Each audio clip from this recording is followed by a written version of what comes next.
I beg you to try it, Patricio. Let me get this straight, Carla.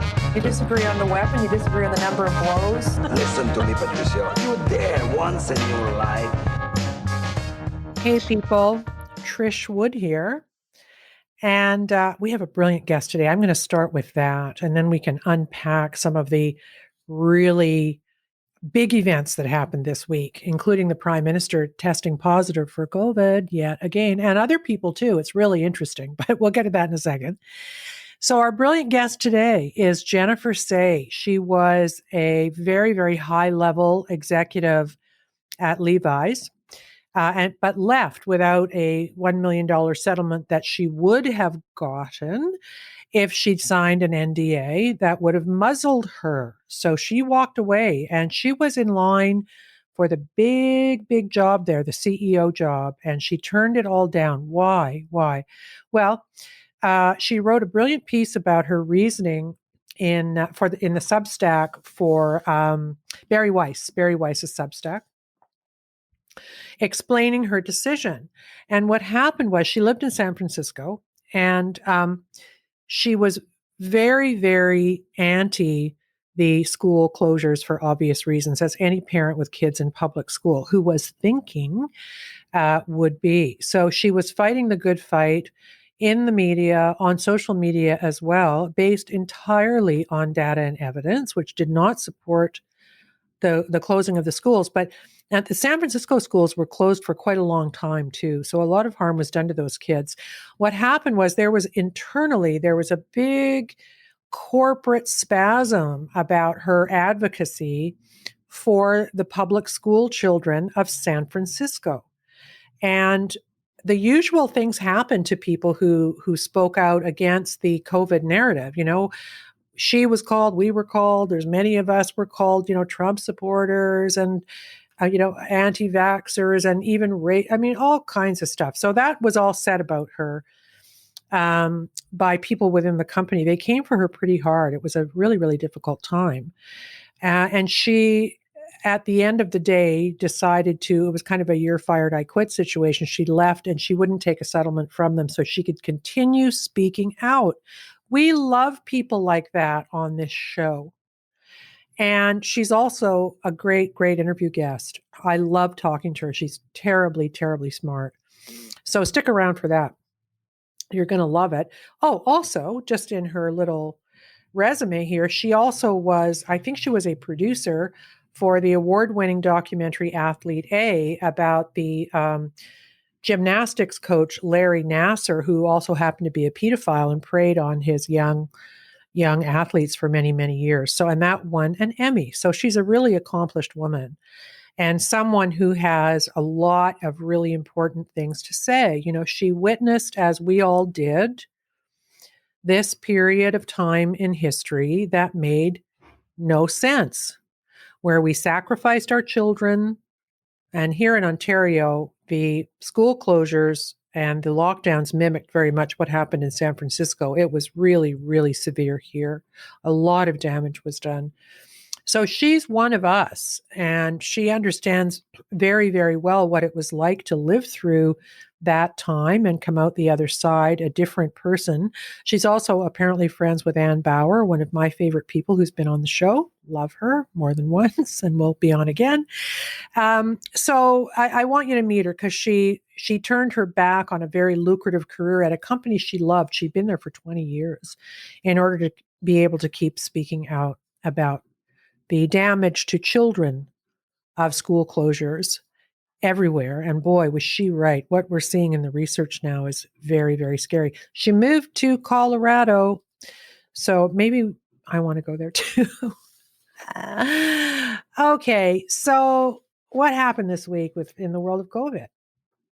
The safe and effective vaccine doesn't seem to prevent some of its biggest boosters, both literally and figuratively, from catching the Rona. Right? We got a trifecta going now. And I'm not cheering that anybody's sick. I don't do that here. But come on. Fauci's got it. Prime Minister Trudeau's got it. And Eileen de Villa, Toronto's kind of robotic and dystopian medical officer of health, responsible for some of the most draconian lockdowns in any city, anywhere in the world. She also has it. And here's the funny thing. Not funny, haha, weird. Let's say weird thing. Here's the weird thing. That all of them announced that they had COVID and then thankfully said they were so glad they got the vaccine, right? And in saying they were glad they got the vaccine, they ascribed their mild case to having got the vaccine, even though the variant going around right now is mild anyway. So it's just, do they have, like a talking point sheet they give all the vaccine pushers and the public health pushers who get COVID that they must bow down to the vaccine when they're announcing their COVID? I mean, it's ridiculous. It's almost word for word. So there you go. The interesting thing about our prime minister is that this is his second time. And it happened the week that they finally not dropped, but suspended the travel restrictions for unvaccinated people like me, who couldn't even board an airplane to go and visit my son at uni on the East Coast. Imagine that. And many other people had much more terrible stories than that, but I'm just saying. So they were suspended, but which means they'll bring them back maybe at some point, But here's the thing. They did suspend that, but they also kept in place the idea that if you're crossing back into the country from the United States or anywhere, and you're unvaccinated, you have to quarantine for 14 days, right? So no one's saying quarantine for 14 days anymore, even if you actually have COVID. Canada is still saying to people without COVID, but who are unvaxxed, they have to quarantine for 2 weeks. So I'm assuming that that now includes JT, the Instagram prime minister, but he has on his schedule a little trippy poo to Europe next week, which apparently he's still going on, which means he's not quarantining for the same 2 weeks that the unvaccinated have to quarantine. So you can see how up here in Canada, they really, really follow the science in Ottawa, don't they, folks? I mean, that is just absolutely ridiculous. But there was a win, and the win was that the mandate to not travel for unvaccinated people was dropped. And I give the truckers credit for that. It was also pretty clear that the Liberal caucus was starting to turn against the prime minister on this issue, and he didn't have very much choice. But let me say something. I think leaving that quarantine issue attached to this and still in play was a way for the prime minister to punish the truckers, right? Because it affects them hugely. Just think about it. They can cross into the States, but they can't come back without quarantining for 2 weeks, which means they're out of business. So how small is that? I think they're connected. I really do. So that's sort of the latest. We're still rescinding a lot of and studying a lot of various relics from the COVID age, but I would say, we have to stop the COVID theater, right? It's just Toronto hospitals, for instance, you still have to be vaccinated to go in and visit somebody. That is ludicrous. They still have the plastic screening up in the emergency room at Mount Sinai last time I was there, and it doesn't even work. We're way beyond that portion of the science program here, people. They don't work. All they do is make people afraid. And the masking charade that goes on still in many places around the world is we've just got to move on. Okay, we got to move on. Now, the other interesting thing is that the language around Justin Trudeau is starting to change. CTV, which is about as mainstream and legacy as you can get, actually had an opinion piece by a chap named Don Martin saying the fall of Justin Trudeau has begun. And of course, I gave out a silent cheer when I read that. And don't get me wrong, I am politically I'm politically homeless, right? I used to be a lefty. Now I'm not, because they've all gone crazy. They're mentally ill, in my view. COVID showed that. I'm not super conservative either, although that's kind of where I'm sitting, because they are taking up the cause against the kind of COVIDian, late, by the way, they're taking it up, but the COVIDian nonsense. So this is not me being anti-liberal per se. I'd support a liberal who was not in the Justin Trudeau cult, right? And the COVIDian cult. But so this guy, Don Martin, is writing it's quite an interesting piece. It says the Justin Trudeau brand is in trouble.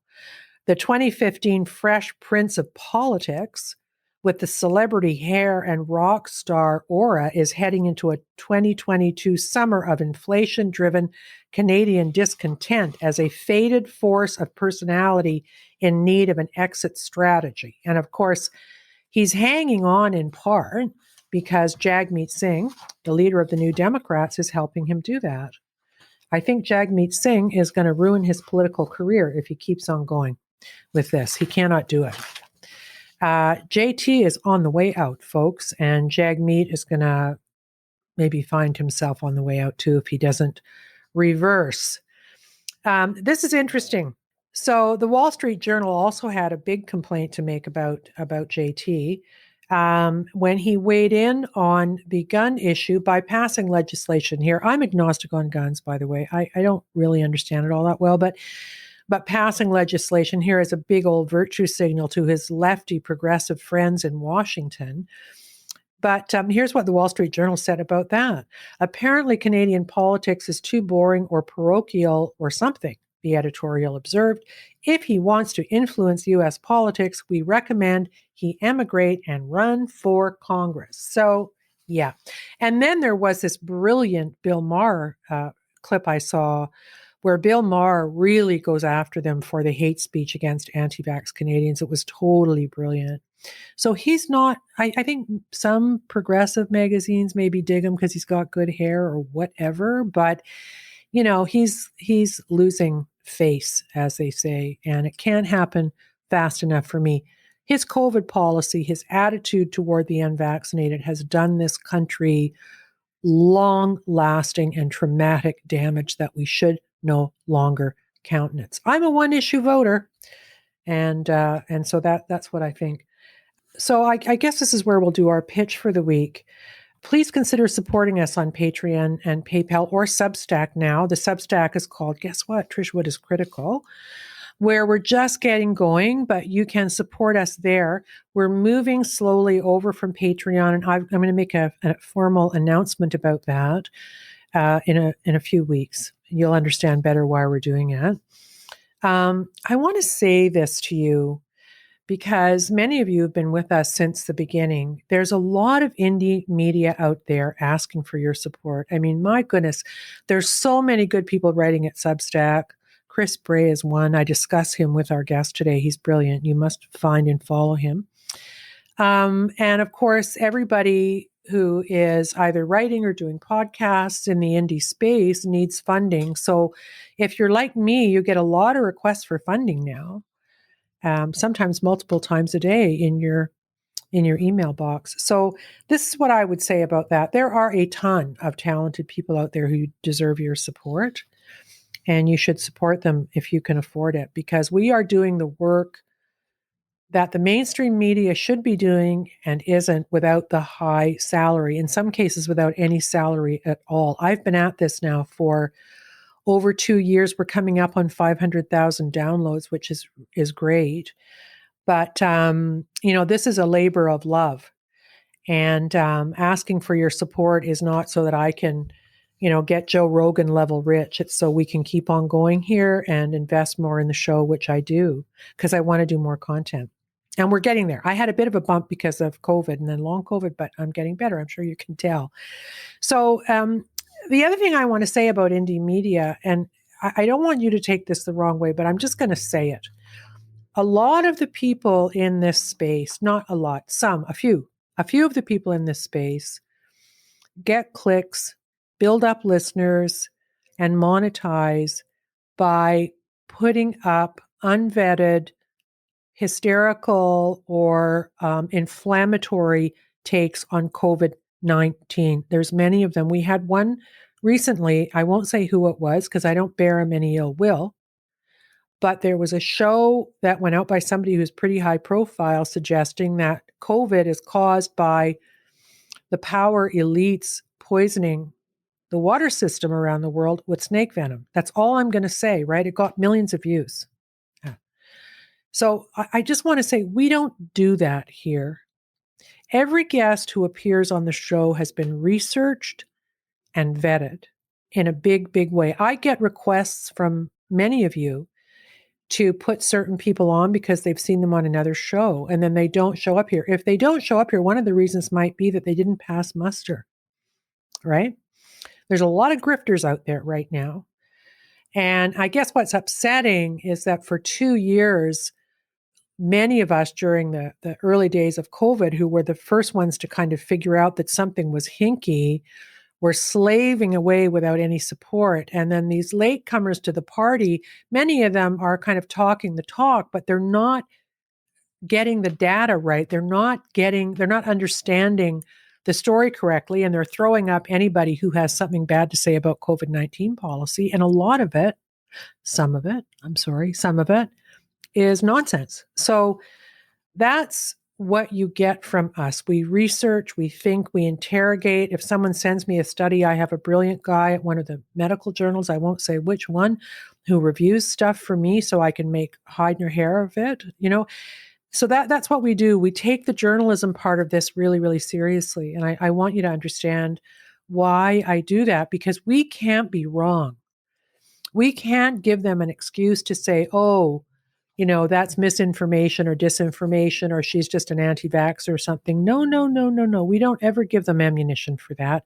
And that takes work and sometimes sleepless nights of worry and cultivating people whose opinions I respect to review something I'm going to do. So that's why I'm asking for your support for the podcast and for the people who work with me. It's keeping the lights on, folks, and I'm grateful for that. So let's see. My website, if you don't know already, trishwoodpodcast.com. My Twitter is at Trish. Sorry, my Twitter is at Wood Reporting, and the Substack is Trish Wood is Critical. You'll find it there. On the Substack this week, I've got a piece. I talk about it a little bit in the interview about how politics corrupted the vaccine process. And this is what happened in a nutshell. You can read it. I've laid it out with evidence that there was a lot of criticism about the speeded up vaccine process while Trump was president, right? Biden said, I'm not going to take it. Kamala Harris, I'm not going to take it. But scientists also said they weren't going to take it. It's too fast. You shouldn't rush a vaccine through. Too much can go wrong. That's what they said. I quote from a CNN article that said that. Then Trump loses the election. Biden announces that he's won. And Bourla from Pfizer then says, okay, we found a vaccine, and gives the credit to Biden, right? Very clever. He hedged his bets. If he'd given the credit to Trump early, right, before the election, the vote for the election, before the campaign was over, which obviously he could have done. Clearly, the data didn't just come in that week. That's insane and absurd to think that happened. So if he'd given Trump the win, and that had helped him win the election over the preferred candidate of all the powerful people in Washington who buy vaccines, get it? It would have been bad business. So he waited and hedged his bets. And then when Biden got in, he announced it and Biden got the credit. And guess what happened? Once Biden got the credit, all criticism of the vaccine in legacy media and by establishment science ceased. Just like that. Just like that. To quote the news Sex in the City, just like that, right? That's what happened. So I lay that out. Excuse me. I lay that out in the new Substack. So please go to my Substack and read it there. End of the show. We're going to do two fun things. I'm going to remind you of a man named James Topp, and I'm apologizing to James Topp personally. His people have been in touch with me. James Topp is this lovely Canadian former military person who is walking across Canada, has walked almost all the way across Canada to support the idea that mandates are bad, that the Prime Minister and the House of Commons need to listen to the people in circumstances like this in the future. I think he's been going for 115 days. Imagine that. Roman Baber walked with him sometime in the last couple of days. And on the 22nd, I think, he is going to be in Ottawa to meet with the House of Commons. So go to his website. And I guess I'm not going to give him credit later. I'm doing it now, and that's fine. Go to his website, and I want to apologize to him personally that we didn't get him on before the 22nd. My bad. I do support what he's doing and admire him, and would like listeners of this show to support him in any way they possibly can. So there you go. Next week, I'm going off to help moderate Canadian COVID Care Alliance event in Toronto. I'm really happy to have been invited to do that. I'll report back from that when I'm back. And then at the very end of the show, you're getting a special treat. And I'm going to be reading from How the Prime Minister Stole Freedom at top of the Amazon sales chart right now. Really cute book about Trudeau versus the truckers, set to kind of a Dr. Seuss rhythm. So I'm going to read a little bit of that and leave you on that idea. So the book is How the Prime Minister Stole Freedom. I'm also going to do a draw for it, as I said, but I'm going to read some today. Now let's move to our wonderful, wonderful interview, if I do say so myself, not because of me, but she's just an extraordinary person. Levi's brand president, fast tracking to CEO, to CEO likely, was told by the current CEO it was untenable for her to stay because she was speaking out to protect children from COVID school closures, right? She was a devoted mom, but more than that, she was a critically thinking person. She saw the Ioannidis data. She saw the Jay Bhattacharya conversations, right? So she understood very well what was going on. Children were at no risk, but they were at a huge risk over the school closures. She knew that. We all knew that, and it's coming true. And think about this for a minute. In the United States of America, in corporate America, you cannot advocate for your children's education if it flies in the face of the current narrative, what we now call the current thing, that the mob blindly supports. There was no evidence ever to support school lockdowns. It was totally a play by cowardly public health officials who were either too lazy or too afraid to actually make decisions based on the data. Right? Did they read the data? Marty McCary now says at Johns Hopkins he couldn't find a single case of a healthy child dying of COVID. It's ridiculous, right? Of course, I've said that on the show a million times, but this is what Jennifer was talking about right in San Francisco, which, listen, folks, that is the belly of the beast of both left-wing politics and COVIDianism, right? So she left the company. She turned down $1 million paycheck that would have had an NDA attached to it, and she remade her life. So, ladies and gentlemen, meet Jennifer Say. Hi, Jennifer. How are you? I'm good. Nice to meet you, Trish. Nice to meet you, too. I'm a bit of a fangirl. I do keep tabs on who, during the COVID crisis, has taken a risk to speak up and be, and maybe take a risk or lose something by speaking honestly about what's going on. And you're right up there with some very brave people. So thanks for doing that. And thanks for doing the show. Really grateful. Well, that's very kind. You're welcome. So I'm just going to read the headline of the article that kind of told your story first. And that was, of course, Barry Weiss's brilliant Common Sense Substack. And the headline is, "Yesterday I was Levi's brand president. I quit so I could be free, and I turned down $1 million severance package in exchange for my voice." That's really something. How did that happen? I guess before we get into the very kind of granular details about your life at Levi's and what happened, give me a bit of your background. I know that you were a very, very high profile gymnast, weren't you? I was long time ago. I'm old now, but in the 1980s, I was a national team member for about 7 years, and I was the national champion in 1986. Um, Proud of that, but definitely struggled in the sport. It's I would say the training environment, especially at the high levels, but kind of throughout, depending on the club you go to, is very cruel and abusive. And I struggled with that as an adult for many years. And I ultimately wrote a book in 2008, a memoir about sort of the cruelty and abusive training I endured and the sort of ongoing struggles that resulted from that.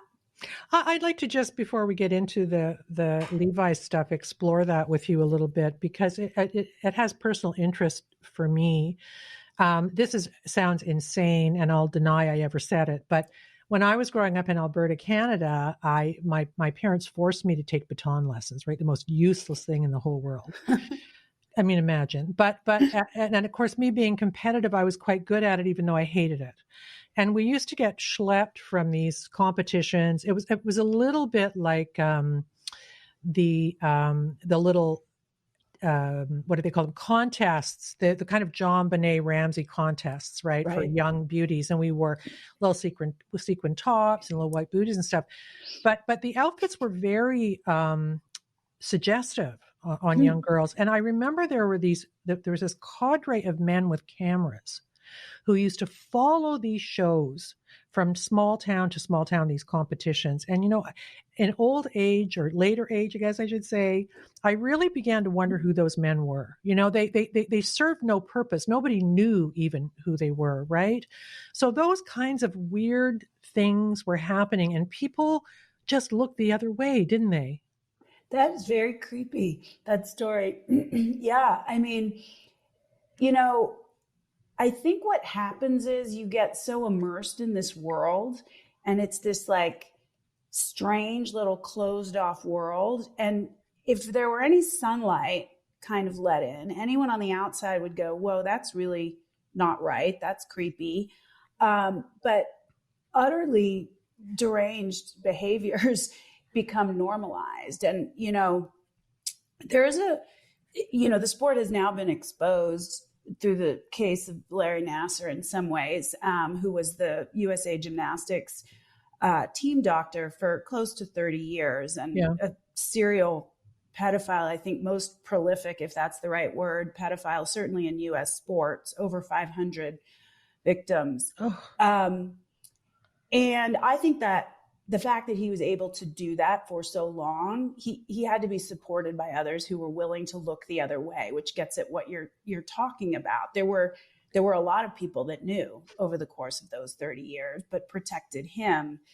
And that was just the behavior that became normalized. And certainly I knew many coaches. I was lucky enough not to suffer sexual abuse in the sport, but certainly endured physical and emotional abuse. But I was surrounded by it. We knew who the coaches were that were sexual abusers. And if you raised it, you were quickly kind of swatted down, and it was made very clear that you were not to say anything because we were to protect his reputation.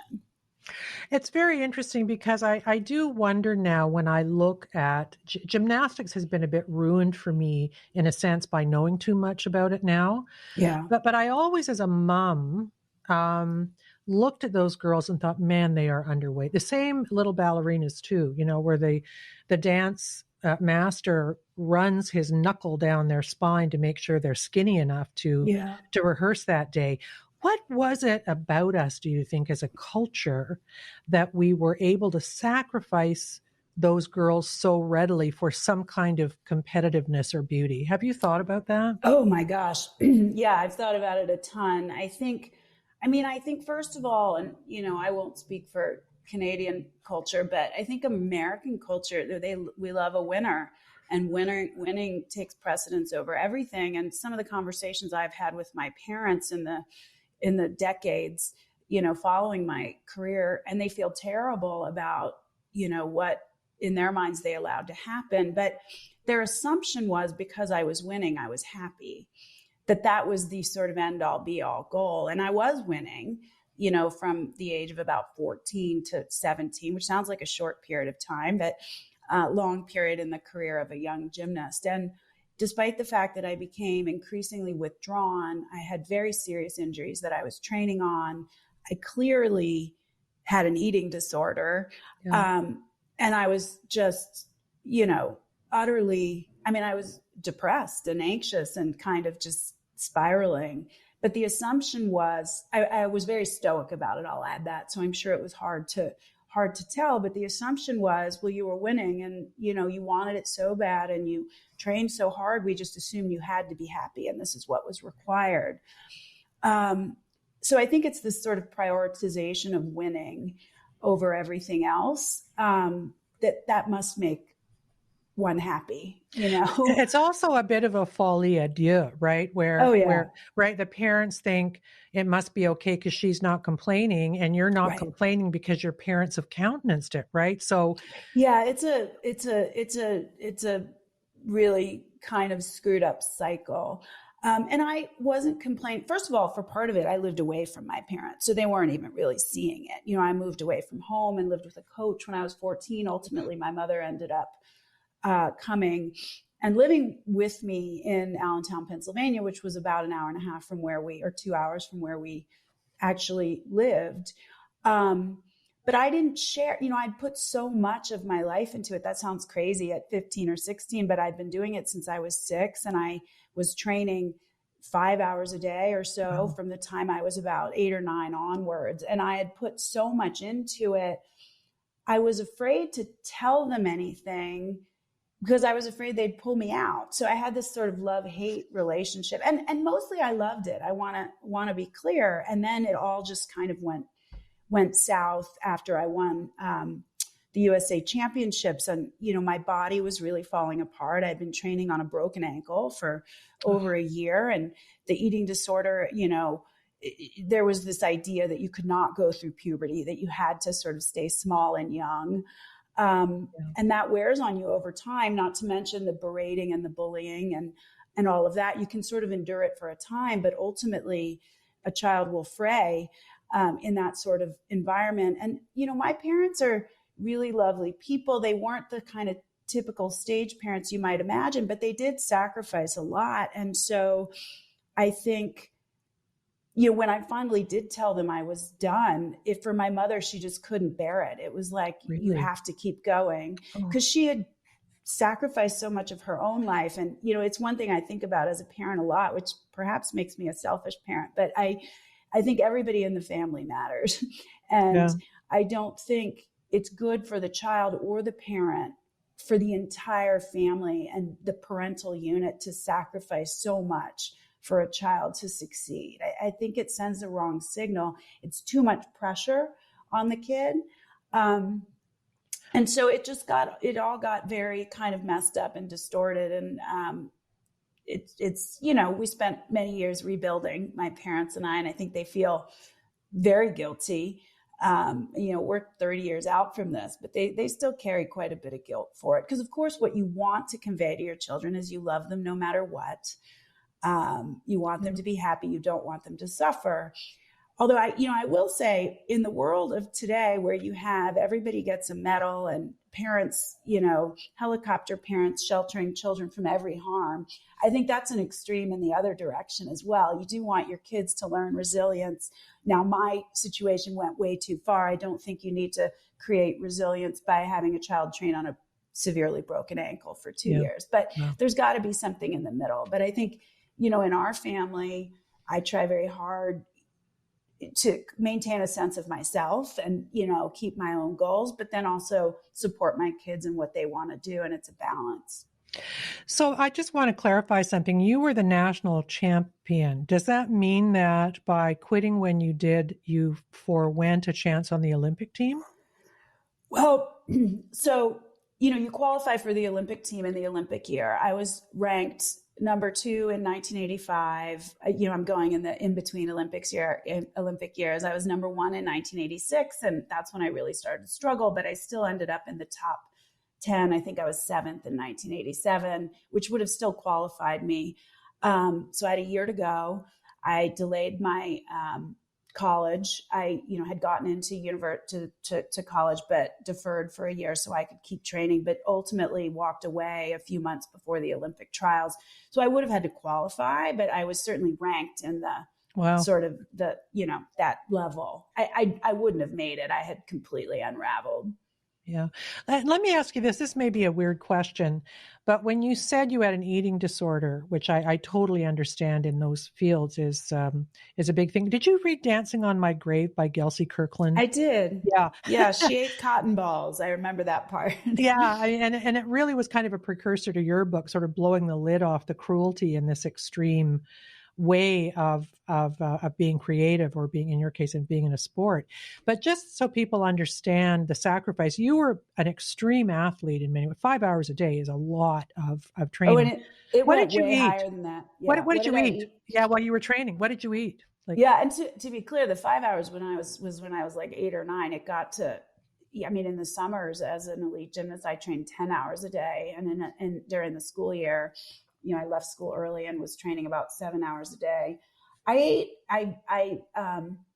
So I went to a gym between the ages of about 10 and 13 that was kind of the ideal. My coach was supportive. She believed in, using sports to develop children into strong people.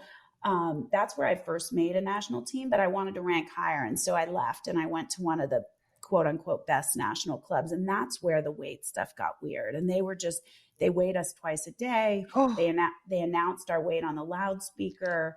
If you gained a quarter pound, you were punished with extra conditioning. And that was announced on the loudspeaker. So, there was a terror instilled in us. And I didn't really start to develop, bizarre restrictive eating habits until that. So, yeah. Who knows if I would have been anorexic anyway, but certainly you can't survive that environment and not adopt some pretty dangerous behaviors. So at my worst, I was sort of writing down every single calorie. And I, often at the beginning of the week, I would eat close to 0 on Monday and Tuesday because I had maybe gained a half a pound on Sunday, my one day off. And then by the end of the week, I never let myself go above 400 calories a day. What? Oh my God. Lots of coffee or no? I hadn't discovered coffee quite yet. Yeah. I was, 15, 16, although I did at about 18 and tried to use that to get me through the day. That and about 15 Advil. I'd take 10 before practice and another 5 in the middle because I couldn't, my stress fractures were so bad. I couldn't really walk very well without it. Obviously that's not good for your stomach, among other things. What did I do? What I often tell people, and I think this is true, is it was fear. Mm-hmm. I was so terrified of my coaches, and fear translates into adrenaline.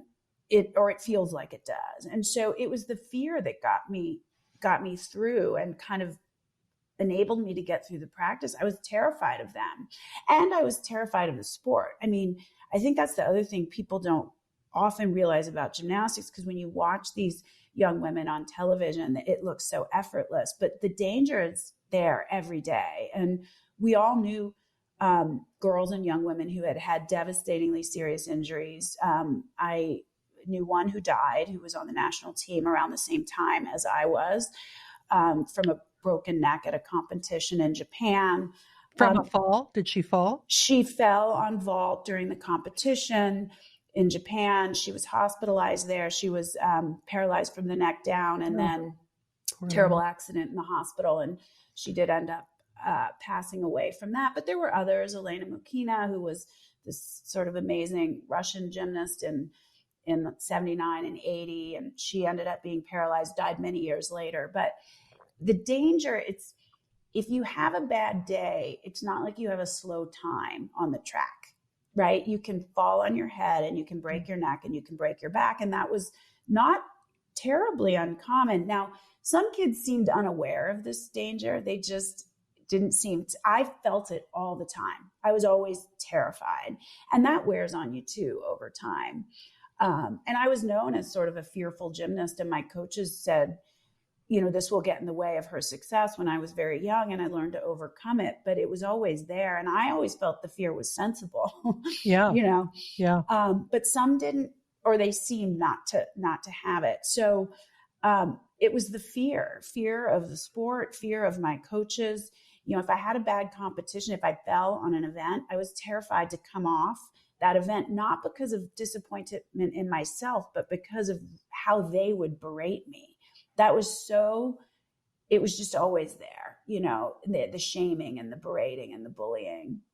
Well, it's amazing you survived it, but clearly you have. I just want to pick up one element of the fear, because when I watch young gymnasts doing these, and men too, doing these amazing things, I always wonder how they can perform at that level and not be crippled by fear, because what they're doing is naturally incredibly fear inducing, right? You're doing high speed things on a little tiny balance beam or flying through the air. You know, you have to land a certain way. Like, how do you achieve, or how did you achieve peak performance and overcome your fear at the same time? And did that help you later in life? Did you develop a muscle around that in your, in your head somehow? It's a good question. I think there was the everyday fear of training, which I learned to overcome. Meaning, learning a new skill, and there's a progression when you're learning a new skill. You do it with a spotter, you do it on the trampoline, you do it, in this foam pit, and you sort of build over time. And I would build my confidence that way. As far as competition, the fear was, I remember when I went to World Championships in Montreal in 1985, I was so scared when we were marching out. I didn't know how I was going to be able to do anything. And I will tell you, there is nothing lonelier than being on a balance beam, in a stadium of however many thousands of people. You're truly alone, but you somehow learn to focus your mind and block everything out. I don't know. I learned it over time, a discipline and a way to sort of focus my mind. And the fact is, in training, you've done a thing so many times, and too many, some might argue, but it wasn't uncommon that in a training session on beam, you'd have to hit 2 or 10 routines in a row with no wobble. So you could get to 9, wobble or fall, and then have to start over and do 10 more. So it's the muscle memory of it. And you could kind of shift your mind into just going to that and blocking everything out. And I was known as a very consistent and stoic competitor, but not until I, was about 14 or 15. And that was my thing, is I just didn't fall until I did. At that Worlds, I ended up breaking my femur on the last event. So I sometimes did. Yeah. So the wobble is when the gymnast lands maybe on one foot and continues to move. Is that what the wobble is? A wobble, like on beam, which is where that's used, is the viewer can see it. It's just a sort of a slight loss of balance. And that's a deduction versus just sort of nailing the trick or the skill and having no loss of balance that you need to recover from.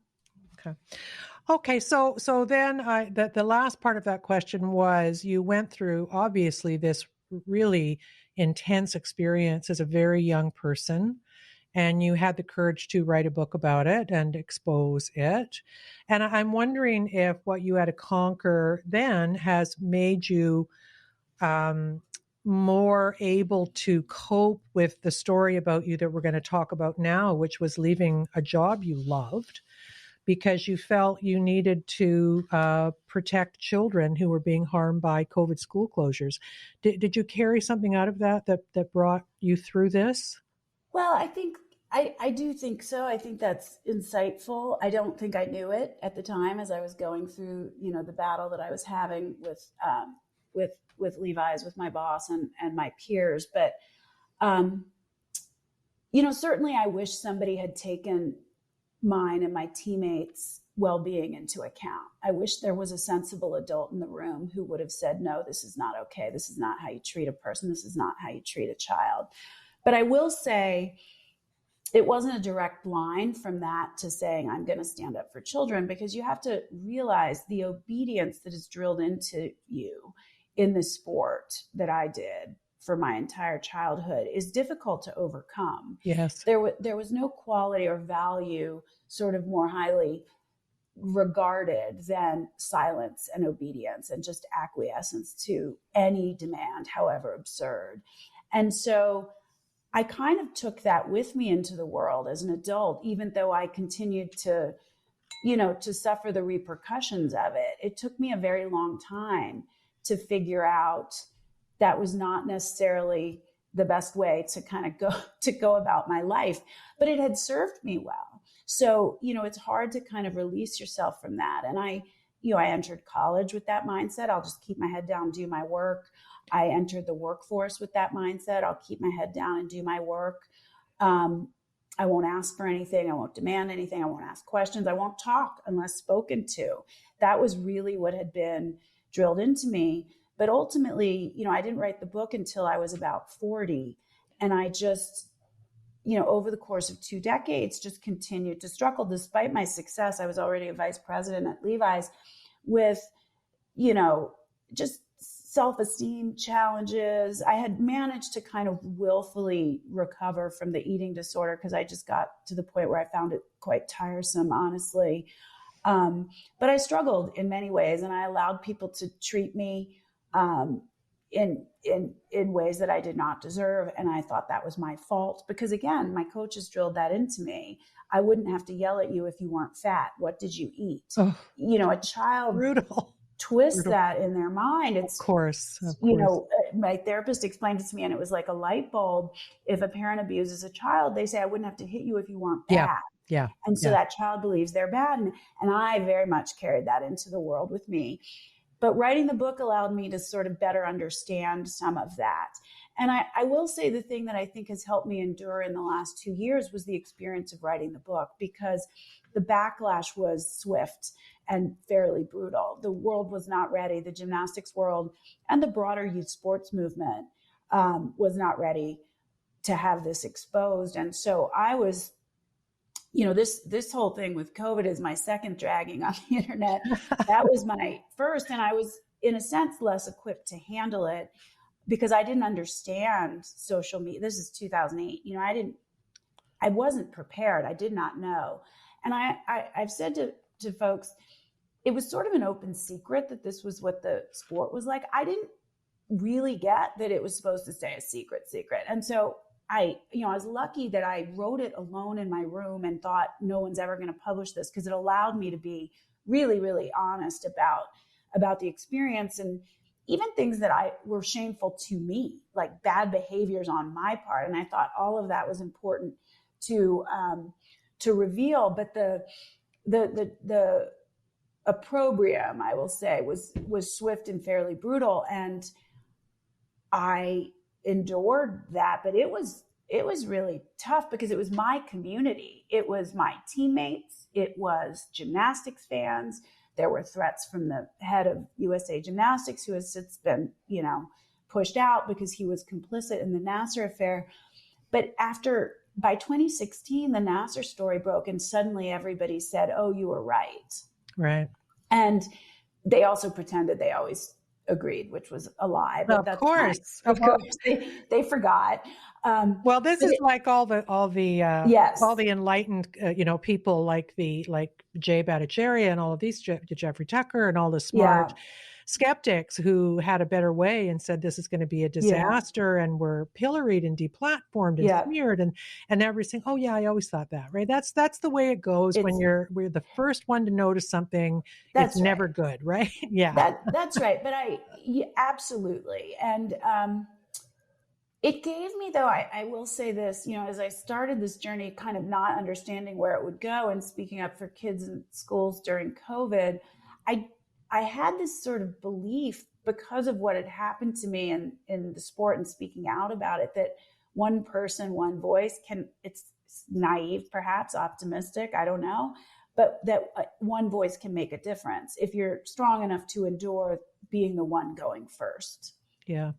And there's some truth to that, although I would lamentably add to that idea that it was much easier when the media was not addicted to its own narrative. So, yes. Right. So people who should have been championed as heroes during COVID weren't, because the media was all in. So anyway, let's go here and talk about your life, your next life then in corporate corporate land, which was at Levi's, a company you say that you, and in fact you did, respect and love very much. Tell me the story about going to Moscow with the 10 pairs of Levi's. That was a really interesting early connection for you and the company that you worked at for so long. Yeah, I mean, I'm a Gen Xer, firmly Gen X, and Levi's certainly were having their heyday in the 80s and then in the 90s when I started to work there. And, I traveled to Moscow in 1986 for the first ever Goodwill Games. I don't even know if it exists anymore, but it was something that Ted Turner started as a response to all the Olympic boycotts. The goal being, let's take politics out of sports. Let's let these kids who've trained so hard compete. Because if you recall, the United States had boycotted the 1980 Olympics, and then the Soviet Union boycotted the 84 Olympics, which were in Los Angeles. So in 86, he put on this thing called the Goodwill Games, which lasted many years, I think, and it was in Moscow. And I got to go because I was ranked number one. I'd won the USA's that year, and I wanted to. It was a thing that we did. You met these teams from other countries and you traded stuff. There were little pins and you traded leotards and sweats, and it was kind of cool, right? That's what you did. And so as I asked around more experienced and older national team members, I was told, well, if you want to trade with the Russians, you bring Levi's. That's what they want. You bring Levi's. They don't want your USA leotard because they're way better than you. They want your Levi's.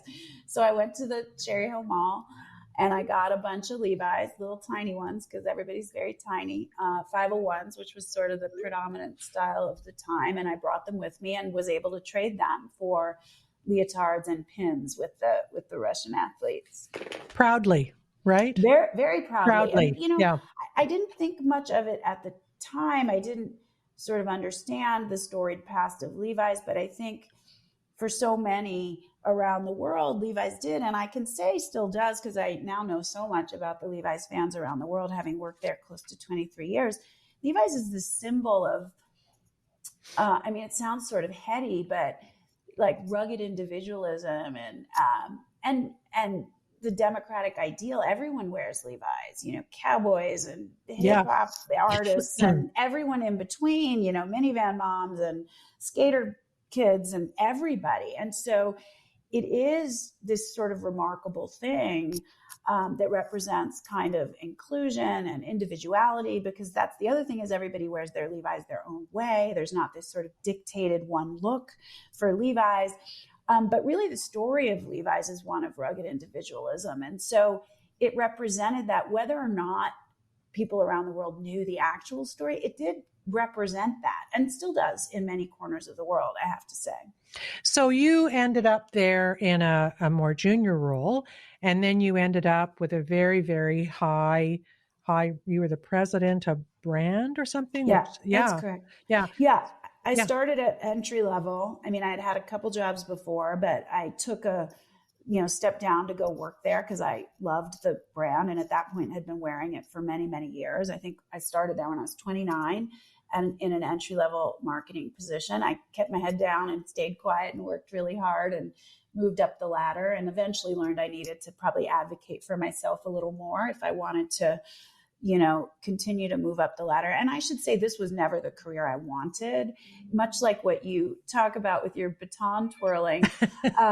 I was good at it though. And I derived a sense of satisfaction from that. And I ended up really liking it, but I was very sort of two minds about it, especially for the first probably 10 or 15 years even. Yeah. And I always thought, I'll go do something else. I wanted to pursue more kind of creative endeavors, but I lacked the confidence, I would say. Yeah, I had jobs like that where I kind of drifted in and thought, well, it's temporary. And then I really loved it. Waitressing for one, which I did way too long in my early 20s, but I absolutely loved it and made a ton of money doing it. So yeah, there's something heady about, being good at something and have others tell you you're good at it. That sounds really shallow and superficial, but then life got in my path, and I had kids that I had to support. And then my first husband was out of work, and I was the only one supporting us. And at that point, I'm like 10 or 12 years in, so I kind of decided this is what I'm doing, and I'm going to commit myself to it, and I'm going to be good at it, and I can make a meaningful difference. I can be a transparent leader. I can mentor women in the corporate environment and help them kind of see their value. So I was working in a company that I felt, and I've had to kind of rethink a lot of this, had values that kind of matched my own, and they believed in, they used the phrase, profits through principles. And, they believed definitely in treating their employees well, and had taken many stances as it pertains to employees. They were the first Fortune 500 company to offer same-sex partner benefits in 1992. Wow. So, that all meant a lot to me. It was a product that you could wear forever. It wasn't going to rot your teeth, or, it was a product I felt good about, and a brand I felt good about. And so I stayed. I had other offers in the 22 and a half years I was there, but I stayed because I felt that the company's values aligned with my own. I felt as I moved up the ladder, I could really make a difference, and I had a strong voice there.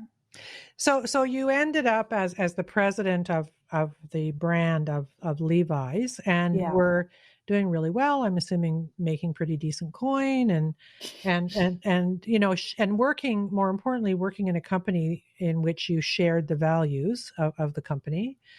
And then COVID hit. So what happened? When was the first?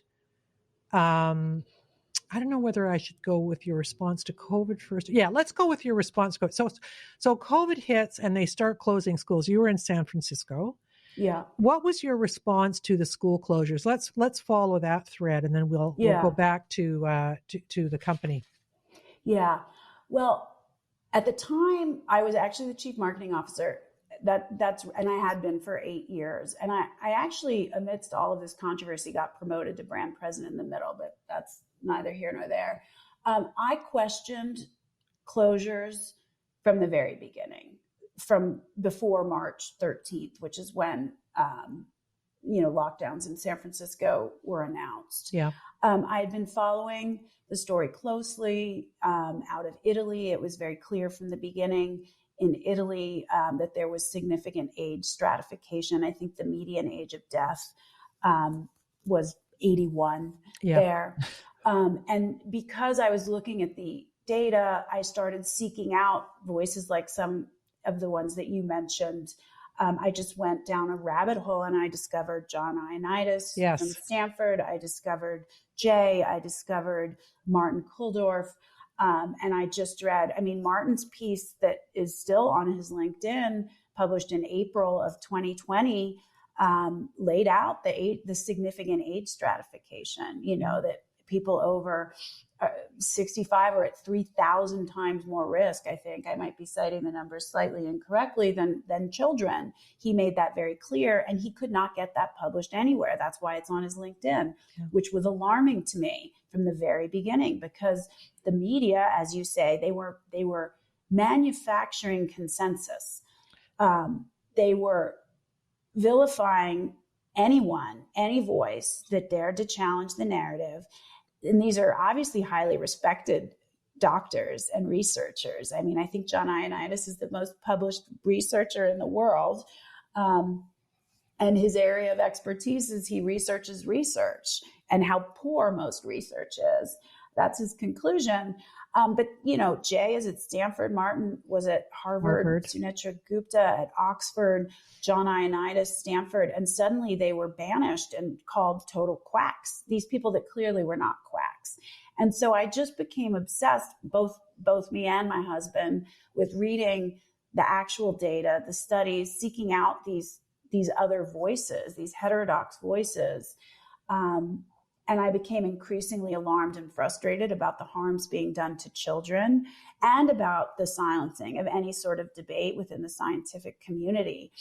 And let me just say that like you, it's so funny because you and I were on exactly the same path at the same time, except that I came in more skeptical because I'd had my previous experience covering Fauci during AIDS and had limited respect for him. Let's just put it that way.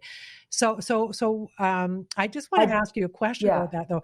So you're figuring it out in the way a critical thinker does, but living in San Francisco, probably the news media is flashing the case counts of just positive tests with their cases, and everybody's freaking out. Like, for me, that caused a lot of tension, anxiety, and cognitive dissonance, because I thought, here's the simple way to look at it. And everybody's freaking out over here, and they really should know better. How is this happening? Like, I really felt my world was falling apart watching that stuff. Yes, I agree with you. And it was like the headlines were, everyone's going to die. You're all going to die. And I would go outside in San Francisco, and it was like a ghost town. And you might run into a single person. I remember stopping to help a woman with the door. She was trying clumsily to get her stroller inside, and she couldn't hold the door. And I touched the door, and she screamed at me, "Get away from me." And I thought, oh my goodness, people are, they literally think if they step across the threshold of their home that they're entering a war zone and could die at any minute. It's terrible. They don't need to be this scared.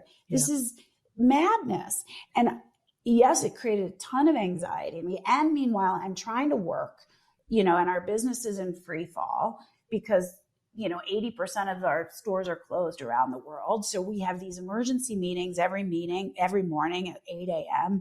I don't know how to use Microsoft Teams yet. So it's a disaster at home. All my children, I have 4 kids.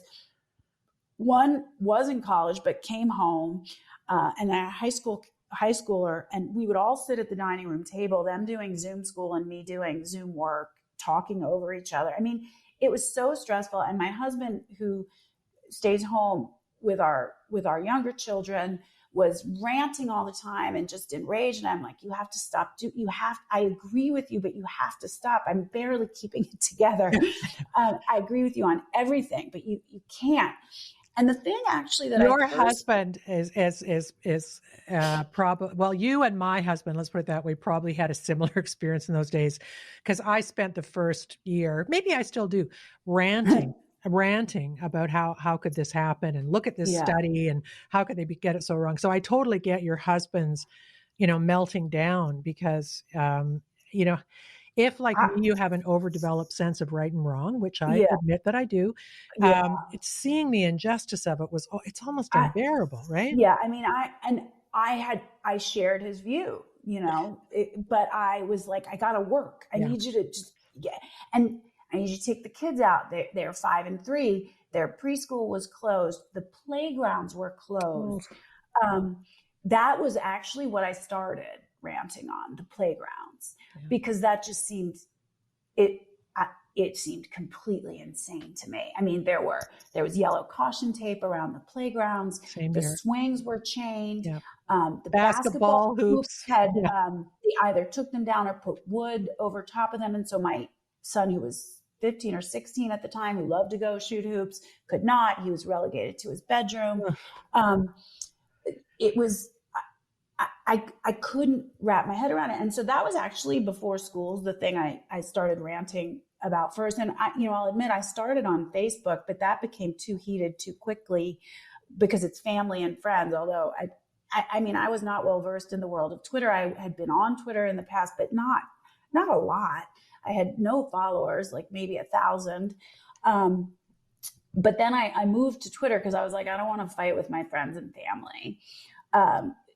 And I'll fight with strangers. I guess that seemed better. No, but really I went because I thought, I mean, the thing that's unique about Twitter is you can engage with experts as a regular person. So I started to actually engage and have them respond to me, people like Dr. Kulvarf and Dr. Bhattacharya. And I had a lot of questions, and Dr. Baral, and they would answer my questions, if I DM them. And I started, I have a diplomatic way of communicating. Perhaps it's just me. Perhaps it's being a woman in business. You don't want to come across as the angry, crazy person. But I also had a reputation in business for being firm and direct. And so that's always been my tone. That's who I am in real life. That's who I was on Twitter. I didn't think particularly incendiary, often just posting articles with a pull quote, but nobody, we found each other fast, the people who were challenging the narrative. And I quickly built a cohort of a lot of other moms, and direct communication with some of these doctors. They would answer any detailed question I had about a study. But I transitioned to schools as it became very clear. Well, it was announced in San Francisco and California more broadly that schools would not open for all of spring.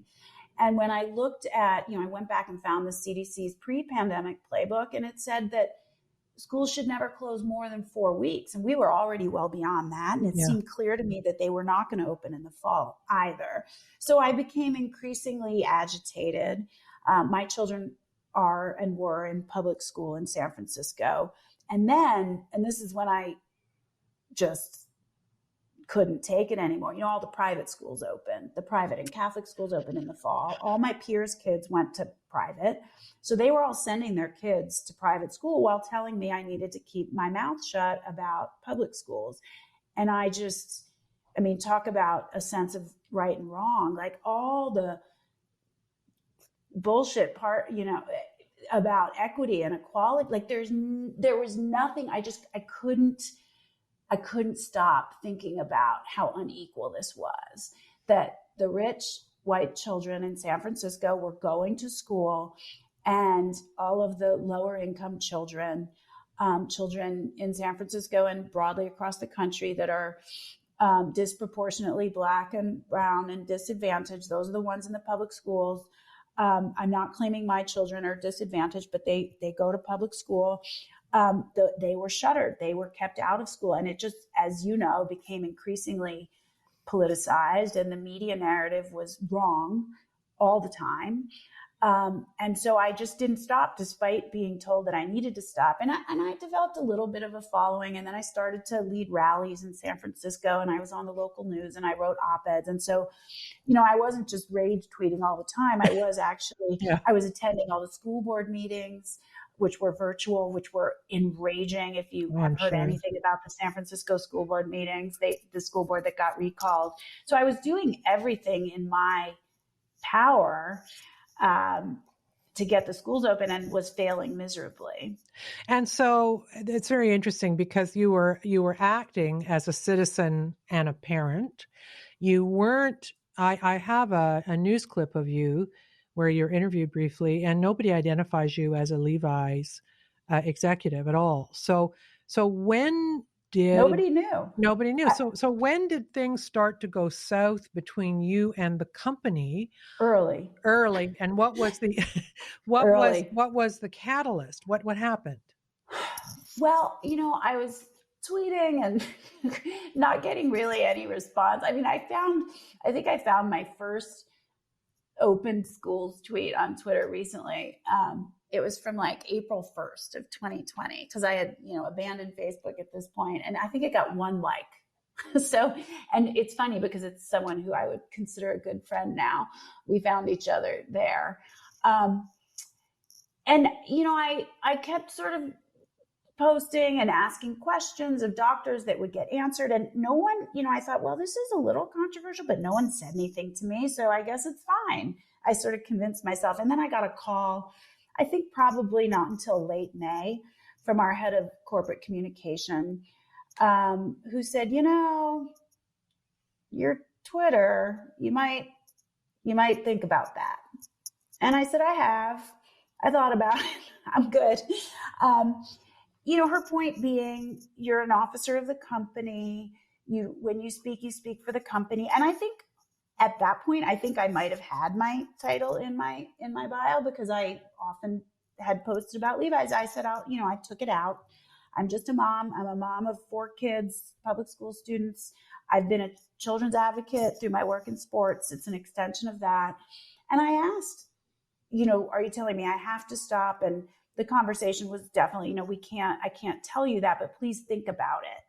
And I said, I am thinking about it. And was what's interesting it. about that too is that from your piece, I read that Levi's had taken public positions on a lot of issues prior to this that it was fine, right? That's right. And I had been outspoken politically, and it was fine, which is relevant because, you know, they one of the bits of criticism, and that was the first call that I just mentioned from corporate communications, but then there were calls every couple weeks or so from the head of legal, from a board member. You really need to think about this. I would always ask, are you telling me I need to stop? And they would say no, that we can't do that. They became increasingly challenging. I don't know how I sort of had the wherewithal to just say no. I would say, well, I'll watch out. I'll be careful, but this is really too important to me. And let me just ask you this. Sorry. Did they beyond, you probably should think about this. Did they actually take umbrage with what you were saying as not true? I mean, were they arguing the schools should be closed and this is terrible? Or like, what was actually the problem? What was the problem? That I was challenging leaders, the governor, and public health officials, and people were getting sick and dying, and I didn't care. But here's what I would say, and this is in hindsight, and at the time I didn't say it. I was trying to be sort of diplomatic and not accommodating, because I never said I would stop. I said I would stick to kids because that was my lane, and that's what I cared most about. I didn't veer into things like lockdowns more broadly, although I have opinions about that.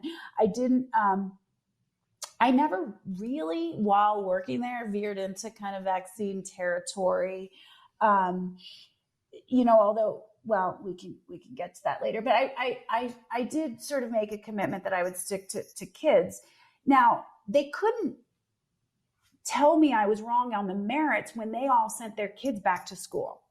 Right. In the fall. Right. They all had their kids in school.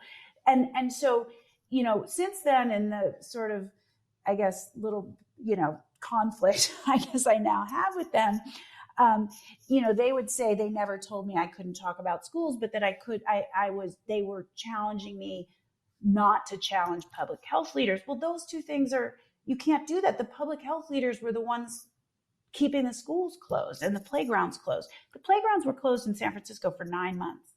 That's insane. Yeah. And some of the basketball hoops have never been put back up. Sand was put into skate ramps so kids couldn't skate outside. Yeah.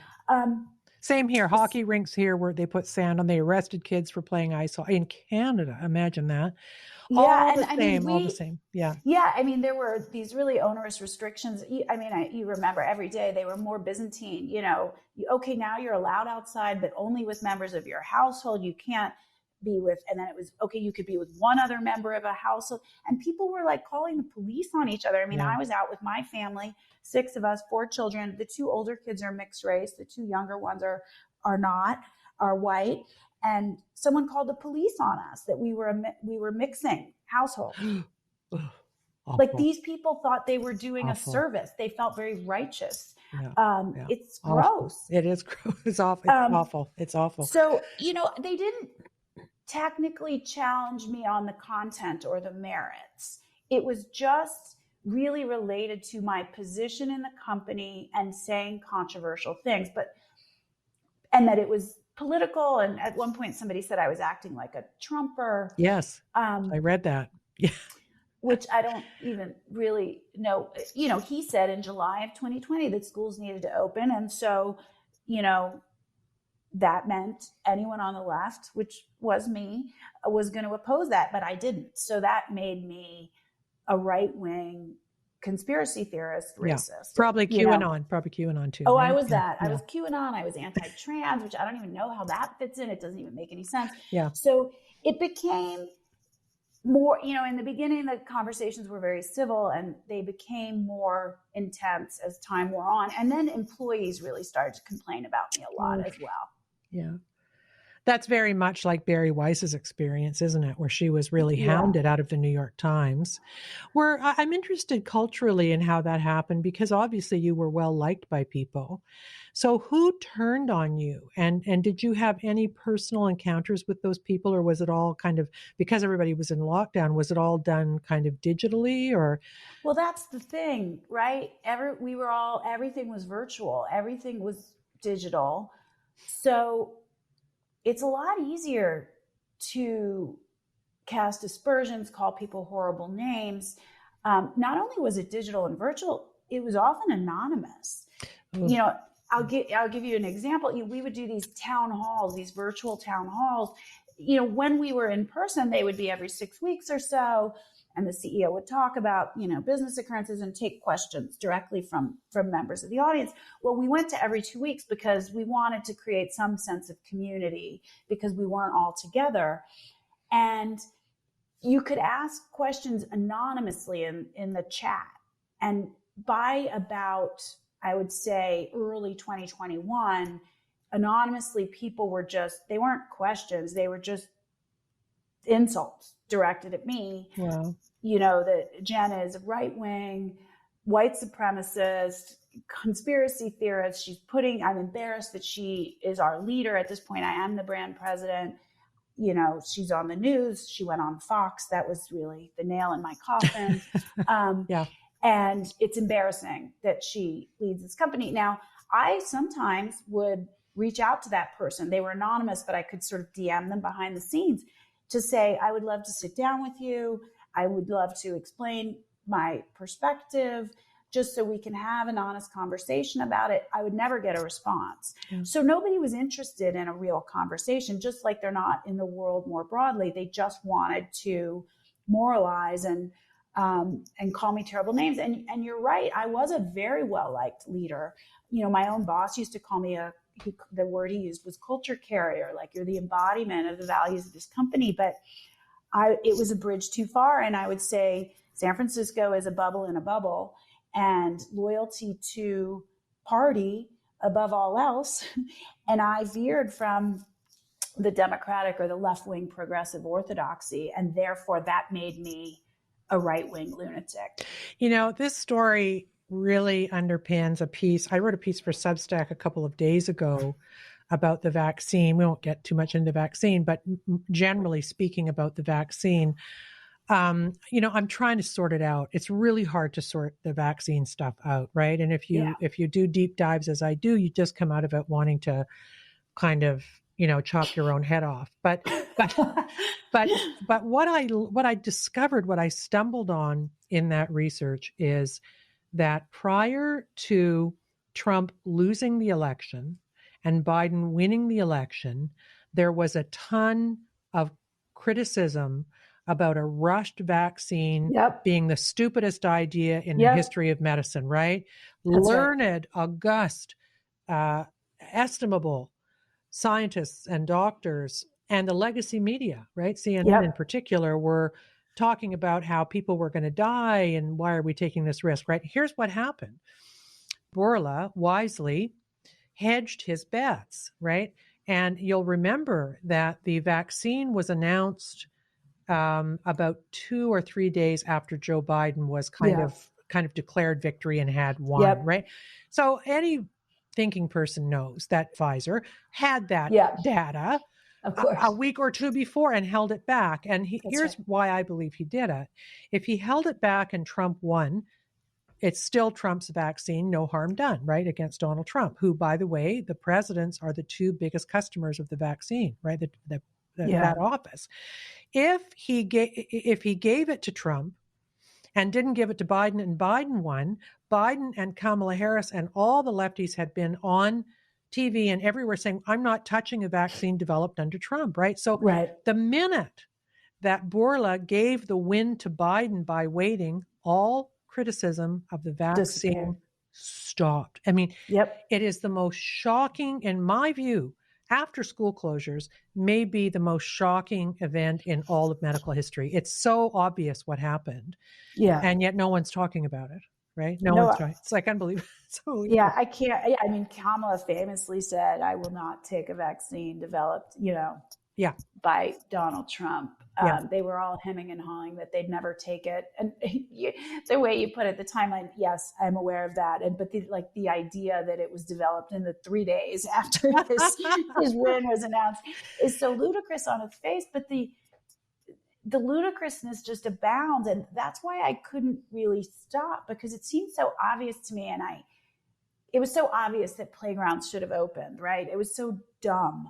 And what are you supposed to do? You live in a city, you live in an apartment. I had a nice apartment, but it was an apartment with no yard and 2 very young children.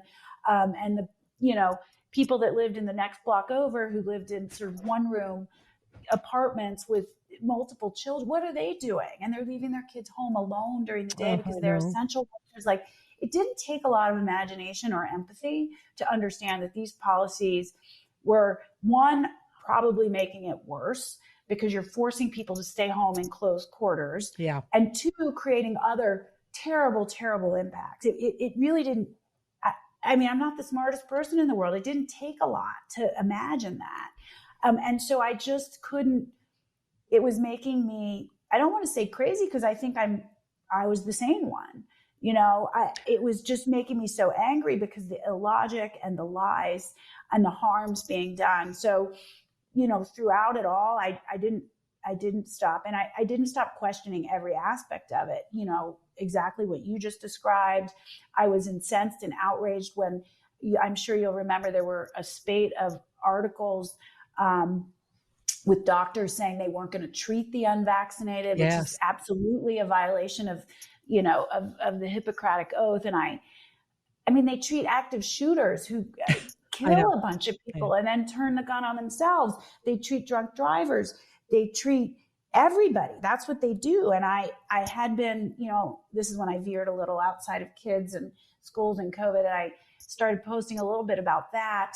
I was scolded, and I had agreed to take those down because my commitment had been to stay focused on kids and COVID, but I stand by it. That's crazy. A doctor saying they're not going to treat an unvaccinated person. A lot of that up here. A lot of that. Yeah, I know. And this, when you said you went crazy and then you kind of walked it back, but I will say to you, I did feel crazy. I've been a reporter for a long time. I was a medical reporter. I moved through the halls of science and politics and all of that stuff in a whole bunch of difficult situations. And I still cannot wrap my head around what you just said and a multitude of other bizarre things that happened that, like, let's let Granny die alone on an iPad. That, and we all said, I didn't say it, but they all said, well, sure, that's normal. We can, I know. I just, and I'm still not over it. And what that means I'm not either. right. It's like coming back from war. We've seen the blown up bodies, and maybe we've seen the blown up bodies for a misbegotten war that didn't even solve anything. And once you see that, and I've heard this from veterans who I've interviewed over the years, it's really hard to walk around Walmart as if everything's normal. And I think that people like you and I and all the humane people who saw early what a shit show this was do have some kind of residual something about it, that it will take us a long. I think the word trauma is completely overused, but everyone's traumatized. Yeah. I mean, there's mass trauma. So even the people who thought it was right, if they stayed home, the particularly nervous people, I'll use a gentle word, nervous, who stayed home and perhaps forced their children to stay home. I mean, there are people whose children still haven't had play dates. It's insane. They're traumatized. We are traumatized for a different reason. We can't believe the people that we knew and trusted, and that our institutions let us down in this way, one by one, over and over and over, and that the truth was right in front of our faces. And the vast majority of people were willing to believe a lie. We can't believe that. But it's not just residual trauma. I am determined this can't happen again. Yeah. And so I do keep talking about it, and I'm not going to stop. And you can say that makes me insane and sort of stuck because people are like, schools are open now, who cares? Well, you know what? They threaten to close them all the time. They threaten to restrict kids further all the time. This is an acceptable sort of tool in the toolbox now. Yeah. If there's a flu season, or there's, you know, a monkeypox, or there's a what, like it can't. The truth has to be known, and it may take a really, really long time, and I certainly think it will take a new crop of journalists, because so many of these were complicit. That's the word, sister. Yeah, with a few outstanding exceptions, people like David Zweig, who I think has been heroic, but it can't. You know, I will call people out by name. I mean, people like Apoorva at the New York Times is not going to admit that she contributed to this. She's not going to. Yeah, no. So it has to be somebody new. It has to be a new crop, and it might be 10 years from now. It might be 20. But I'm actually surprised there are already headlines, you know, honestly talking about the real data, which is there around the horrifying impacts to children who were kept out of school, but also, you know, excess deaths for people between the ages of, you know, 25 and 44. Those excess deaths are far higher than the ones for the elderly, and they're not from COVID. So somebody's going to ask about why did those people die, up 50% or something during 2021 in the United States. They're so completely and utterly incurious about it. And they think it's long COVID. I think that's what they're going to attribute. Look, I had long COVID, and you don't die from long COVID. But anyway, no, I didn't believe in it. And then I got COVID, and then it got something kind of like a long COVID, like really sick for a couple of, but not really sick, but not right. Fatigued. I was getting these awful ocular headaches, these kind of behind my eye and stuff. And one doesn't like to complain too much, especially since I'd poo-pooed long COVID. So I got to walk that back. But But how long did it last? I'm still not perfect. I'm about 85%. So I had COVID. I was quite sick for 2 weeks, but you know what? Like dare I say it? I'm 66, right? And I'm also, yep.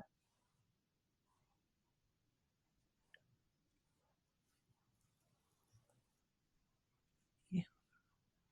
Oh, sure. Okay. Yeah. Let me just, So, so I had COVID and then got long COVID, which I actually didn't believe in. So I got to walk that back. But I had COVID, what I thought was COVID itself. I tested positive for about 2-3 weeks, pretty sick, bad headaches, that sort of thing, bedridden, and then got better, and then would backslide, get better, backslide. And then the backslide lasted for a while, not bedridden, but just, you know, not functioning and that sort of thing. But I want to be clear to people listening too, because I'm unvaccinated. I'm now saying that openly. I'm 66 and I'm also overweight. I gained about 35 pounds during the 2 lockdown years, which, and I'll just repeat, I was doing the gym 3 times a week and a Pilates once a week when this all happened, and I was in really, really good shape. Yeah. And then that lockdown happened, and it was, one takes responsibility. I know a lot of people worked out at home, but because of the craziness, I sought comfort in Netflix and chill, lots of bad food. That's what I do when I'm unhappy, right? So what I'm saying is that I got COVID as a person with a very high risk situation. I'm older and I'm fat, and even so, it was not the end of the world, and it is not the end of the world, right? So where I wanted to go with that, was just I want to say to you about the school closures and your comment that the media says nothing about the bad effects because they're complicit. There have been numerous studies and analyses by learned people saying we've screwed this generation of kids, and that the suicides are high, and that there's a whole bunch of. I even did a show alleging that the Buffalo shooter and the Uvalde shooter may have had a contributing factor of lockdowns and school closures. These were already 2 isolated guys with huge mental problems who slipped. One of them said he did. The Buffalo guy did. Yeah. Yes, he did. He did say that. Peyton Gendron, I think was his name. Yeah. So I think what you did was absolutely right, but no one is going to give the people who were correct a parade, because the only way that would happen is if the media said, boy, were we wrong. And you're right. They're not going to do it until the next generation of journalists come in. So let's just go back to your Levi's event. I lost her again. Am I gone again? Hello? Okay, I wonder if I'm in wired internet. I'm wondering if I should go to Wi-Fi and see if that makes a difference. What do you think? Should be better, right? It should be better, right? But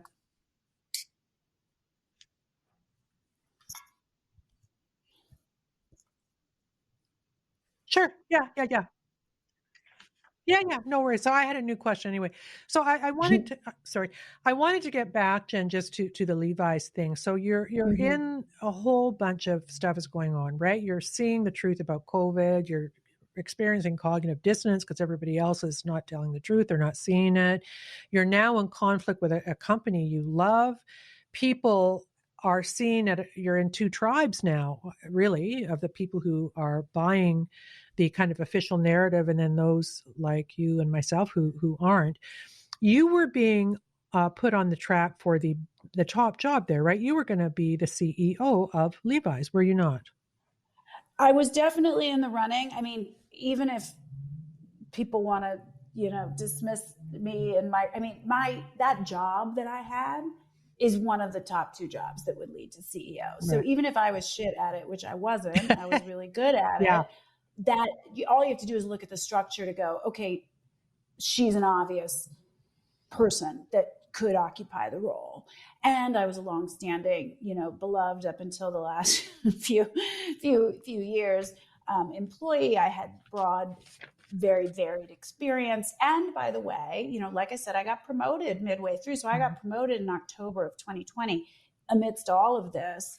And we had a really tremendous recovery from, the lows of lockdown. We, led within our sector, the apparel industry, in terms of business recovery, stock recovery, and those two things are different, but they, we really led the industry in many ways. And certainly I'm not going to claim all of that, but a big piece of it was me and my team. And so we started to have a conversation, my boss and I, despite all of this that was happening, because I think he still really believed in me. Honestly, he really liked me. He believed in me. He respected my courage, but then he started to maybe regret it a little bit. But like my courage up until that point in gymnastics and even in the way I carried myself at work, I was willing to ask hard questions to get to truth, ironically, that came to bite me. And so we did start having conversations in the summer of 2021. He's getting ready to retire. And he said, you really are the ideal candidate, but this is getting in your way. And I think, I said to him point blank, because, he was encouraging me once again to think twice about my I'll call it behaviors, but my posting on social media and participating in other ways, like I said, op-eds and news, etc. And I said to him, I appreciate what you're telling me, but I think you're naive if you think if I stop now that's enough, because it's been over a year. Screen grabs are forever. And so if you're having any hesitation about what has happened and what I've said in the last year, if I stop now and you were to announce me as the CEO in a year, people are going to come out in droves and say, look at what she did. You can't put her in that role. She's a menace to society. And you need to, a lot of executives are not very well versed in social media. And so I sort of explained that to him, and he said, that's a good point. And that's a good question. Why don't we do a background check? You would need to get a background check anyway to become CEO, you and your husband. And it's everything from financial stuff to, have you been in trouble with the law? No, I have no financial entanglements that are compromising. I've never been arrested. I said, but I think you're going to find that the social media stuff is, for you, a bridge too far. Yeah. I don't think it is. I think it could be solved by just saying, well, also, I wouldn't have been, announced or put into CEO till he's still there. He's not retired yet. We've been another year. Yeah. A year from now, everybody's going to say the school shouldn't have closed, even if they don't admit they were part of it. But I said, I don't think you're going to be comfortable. but go ahead and do the background check. And I should mention, my husband, who is now banned from Twitter, was more aggressive than I was. And he was a source of complaint as well. And my answer to that was, he doesn't work here. I'm not, without saying whether I agreed with him or not, I certainly never have taken the tone that he takes in life or online. Like, that's just who he is. And I love that about him, but that's not me. And I will say his attitude has saved me in the last 2 years, because he's like, who cares if these people are mad at you or don't like you? They're wrong.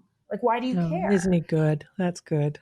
It's been a real, that's something, I have to still work on. I'm getting much better at it. But anyway, he was a source of complaint quite frequently as well. And I had to answer questions about him. I had to do an apology tour in which I did not apologize. I just explained myself, but there were questions about him.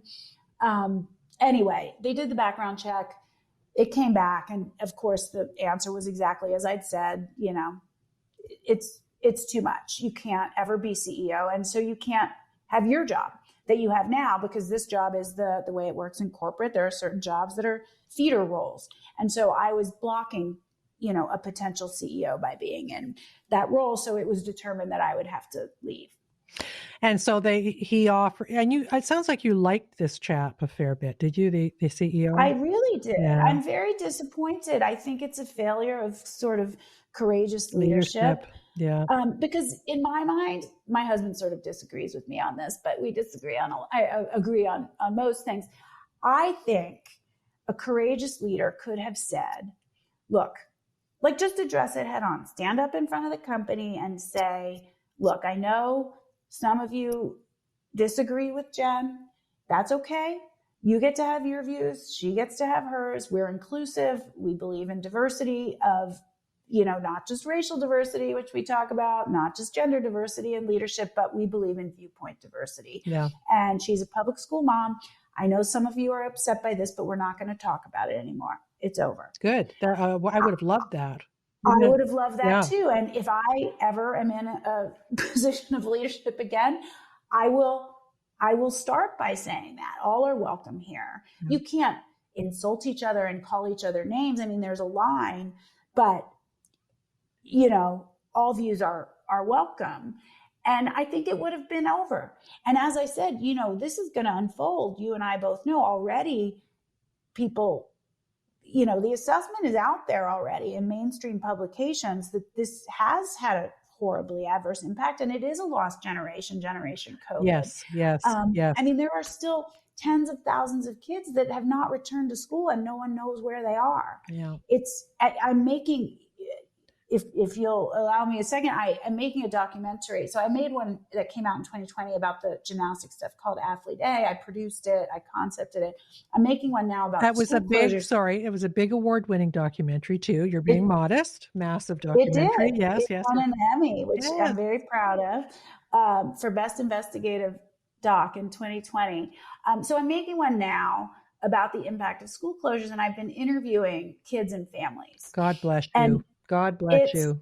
Yeah. It's brutal. I mean, the range of stories, a young teenage girl in Oakland who just basically experienced a mental collapse, drugs. It led to sexual assault, which is horrible. But, and she had been an A student who then started getting all Fs. And the way she explained it to me, which I just found heartbreaking and so true, is she said, it wasn't real.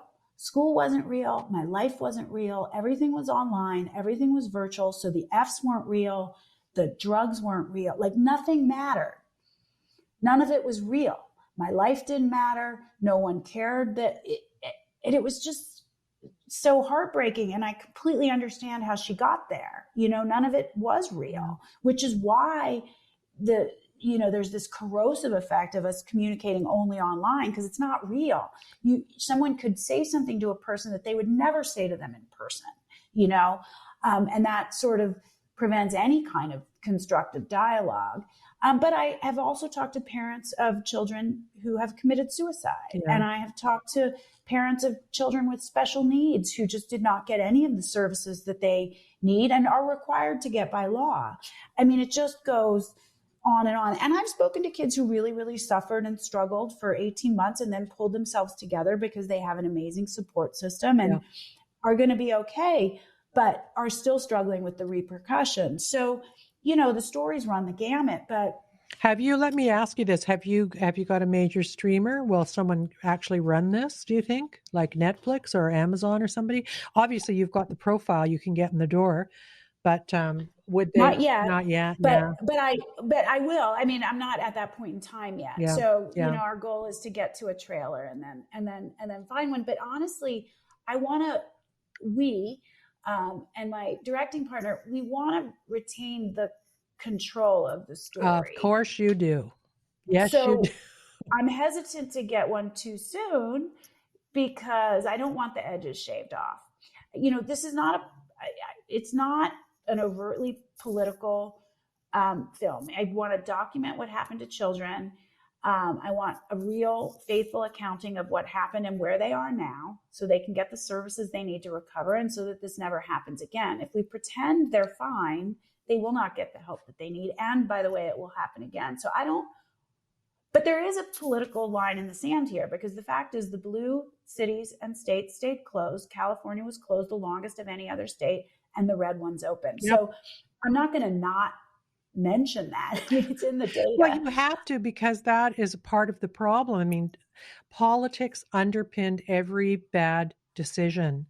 That's right. I've interviewed, some of the people you mentioned multiple times. Certainly Jay from Stanford was treated abysmally there not because of any actual thing, but because he was not going along with the narrative. They tried to destroy him. They did. Right? I know. He's been very helpful to me. Yeah. Oh, he's a great, great guy. He's one of the people. I do a COVID Heroes show, which you will now be on next Christmas. I'll put you on. But all those, all those guys were very, very heroic, and it was and Scott Atlas too. But because they were because being a skeptic was associated with being non-progressive or whatever it was. You were either silenced or deplatformed, or that is a part of the story. There's no question about that. That will be. So, the kids and the families are really the kind of heartbeat of the film is what I'll say, but it has to be set against that national conversation and that national backdrop. And journalists who had a heterodox view were sort of pushed to the margins and some persisted. There are very few. They had to be freelance. Let's be clear. They couldn't work for a publication. And again, that's why I cite David Zweig, and I think Alec McGillis has done some pretty heroic reporting as well. So journalists were parents, moms who fought for schools to open, and I would put myself in that group. And then, of course, doctors and public health leaders, in the scientific community who took a view that was counter to the mainstream narrative. That silencing absolutely has to be part of the story. And it is the reason I did not accept the severance offered to me. Well, let's talk about that. So you turned down $1 million. Yeah.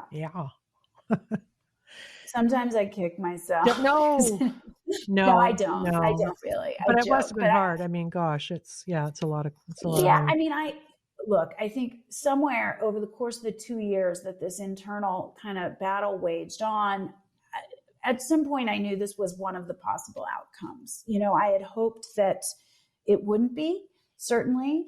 But I knew that it was possible. And I, made a decision, however conscious or unconscious, that this was important and that I would continue. And while it started as advocacy for children, I think it very much morphed into or kind of blended with advocacy around the importance of a culture of free speech.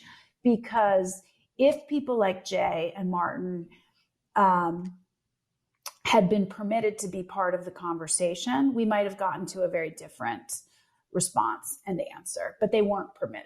And they weren't criticized on the merits of what they were saying. The content was never, none of this was in a good faith argument. They were attacked. Yes. They were called names. Nobody ever commented on the content. Never. Saying. I saw the letter written about, I can't remember if it was written about Scott or at Stanford, Scott or Jay. I think it was actually written about Scott. I think it was Scott. Yeah. Alice, yeah. And it was 9 pages of signatures and complaining, and not a single scientific argument about focus protection. I mean, it's an astonishing document, if you look at it. So let's move on to what your life is like now. I know you left San Francisco, you're in Colorado. That sounds absolutely great, because I'm craving more nature myself these days. Yeah. How's it going? And are you leading a really different life now that you're Oh, not? Yeah. Yeah, it's different. I mean, we came to Colorado in March of 2021 so that my youngest 2 children could basically experience school. He was 6 at the time, was in kindergarten, and had never been to school, and he hated Zoom school, not surprisingly, and we didn't make him do it because it was stupid. And I'm not going to pretend that Zoom school is school. I'm just not. Yeah. I wouldn't do Zoom Thanksgiving or Zoom Passover or any of it either. It's not real life, and I'm not pretending it's real life. So we came to Colorado temporarily, we thought. We had called a school, and they said you could come Monday. It was a Thursday, so we got on a plane. My oldest son was back in college, so he wasn't with us. And then my next oldest had 2 months of high school left and stayed with his dad and would come visit us and stuff. And I was back there a lot because I was still working in San Francisco and assumed I would be able to. But anyway, at some point during all of this, we decided we liked it here, and that we were going to stay in the fall of 2021. And at this point, I still had a job at Levis, so I flew back and forth if necessary. We were mostly virtual, but I occasionally had in-person meetings. It's an 1.5-hour flight. It seemed sort of feasible. And it also became clear that work full-time in the office was never going to happen again, that it was going to be a 2 or 3 day a week thing. So I thought, we can live here and I can do that. But then that's not what happened. So I got I'll say pushed out. My job was taken away, but then it was one of those situations, you can't fire me, I quit. So I quit first. The reason I didn't want the severance is the terms of your departure then cannot be discussed. So while I would have obviously been able to keep talking about kids in schools and the harms to children, I wouldn't have been able to talk about the suppression of speech and the illiberalism, quite frankly, happening now in corporate America that we know has been happening at universities for a long time. Well, you know what, so I think that you're talking about the NDA, right? That prevents you from. I would have had one. Yeah. I mean, anyone who takes severance signs an NDA about the terms of your departure. The terms of my departure is I was asked to leave because I talked about kids in schools during COVID. I'm not going to not talk about the fact that suppression of speech is all part of this, right? Like, to me, it's everything. Because again, I think we would have got to different answers if there was real debate and dissent and actual search for truth and the right answers and, mitigation of adverse harms and all of those things. So anyway, I left in a pretty spectacular bridge burning fashion, and I assumed would never get a job again. Although weirdly, I have gotten calls. So that isn't off the table. But for now, I'm not doing that. I am making this film, which is a pretty full-time thing. And I'm writing a book, and I'm home all the time, which I don't love. So I try to find people that will interact with me in person during the day, so I don't lose my mind. We got to wrap up, but a couple of things hit me as you were talking. One of them is that I did last week's show was with Joanna Williams, who wrote a book called How Woke Won. Really smart academic from the UK, and the way she described it, it's like the HR departments in corporate America are now the devil. They're wielding a lot of power. They're dictating what employees can and can't think and who they support. And I know up here, people in corporate environments are being told they must support Black Lives Matter. It's just, and I remember when they were just kind of the dorks that, right, that kind of helped you if you were having a bad day, maybe, 20 years ago. I didn't realize until very recently how much power they wield and how they are a large cog in this very, very toxic wheel. The other thing I wanted to just say, in closing, is I wonder how much of this stuff would have been resolved if people were meeting at the coffee machine again in a real office, and they could say, "Oh, I really like her. I can't be mad at her. I really like her." I think that's right. Right. So it's so bad. I think that's right, but I think that's also why consciously or subconsciously, we were all kept apart, because if we could have real conversations about what our families were going through, what we were experiencing, it couldn't have gone on so long. Yeah. They couldn't have wielded, meaning public health, the power that they did if people were permitted to congregate and talk to each other. Yeah. So, but you're right about HR. And I will say, I think within companies, I think what people don't often realize is, despite the fact that I had a very prominent, important business driving role, the folks that have the ear of CEOs are usually HR, corporate communication, because they're talking to them about reputational risk, and legal. So those three functions were telling the CEO that I was deeply problematic and dangerous and was going to take the company down.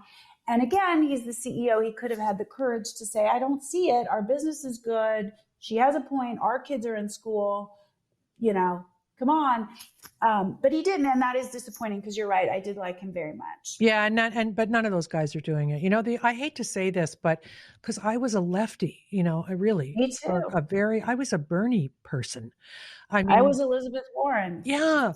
But now I worship Ron DeSantis, because he's telling everybody to screw off, and he's doing it with data, right? Like I may be a one-issue voter. He is smart. He's smart. Yeah, I had the opportunity to actually meet him, which you is did? after all of my shit hit the fan. His comms person, Christina Pusha, invited me to this round table of doctors, and Jay was there and Martin. Well, they were virtual, but a bunch of others that I knew. And his Surgeon General, is that what it's called? Dr. Latipo. Yeah, and I he's wanted great. to go. I didn't know, but I ended up at this lunch after, and I ended up sitting next to him, Ron, which I was like, how did I get this seat? This is so crazy. Yeah. But he really has a firm grasp of the data. Yeah. He reads it all. And Dr. Bhattacharya would say the same thing. Like, he has an amazing grasp of the actual data. Nobody else read it. Gavin Newsom sure as heck didn't. And so I'm with you. I think, and I get really pilloried, and my old friends are just devastated by the fact that I would go and talk to that man. But I am a single issue voter now. Yeah, me too. Yeah. Everyone talks about the authoritarianism on the left. Well, no one on the left ever locked me in my home for 9 months. No one on the left ever locked my kids out of school for 18 months. No one on the left, on the right. Sorry, I'm getting all that wrong. No one on the right ever did those things. I can't really imagine anything more authoritarian than that. So for right now, I'm going to vote based on being able to leave my house, travel freely, congregate, and send my kids to school. Yeah, no, exactly. And you want to be governed by people who are actually reading the science. We had here, very similar to San Francisco, I thought we had maybe the longest lockdown in North America, maybe. Long school closures, the school unions and teachers union wielding absolutely unprecedented power. And it was all because our premier here and our prime minister weren't looking at the data. They'd offloaded all of the thinking to public health, and public health was captured by left-wing toxic groupthink, and that's what governed us and did all these terrible things that killed a lot of people and mentally maimed people. And doesn't it kill you that we're always the ones accused of, quote unquote, in a mocking fashion, doing our own research, but we're actually the only ones that read the actual studies. I know, right? Well, and Marty McCary is a great hero, because, as I'm sure you glommed right onto this, he looked at the data and he said, I couldn't find a single case of a child who was healthy dying of COVID-19. What the hell are you people doing?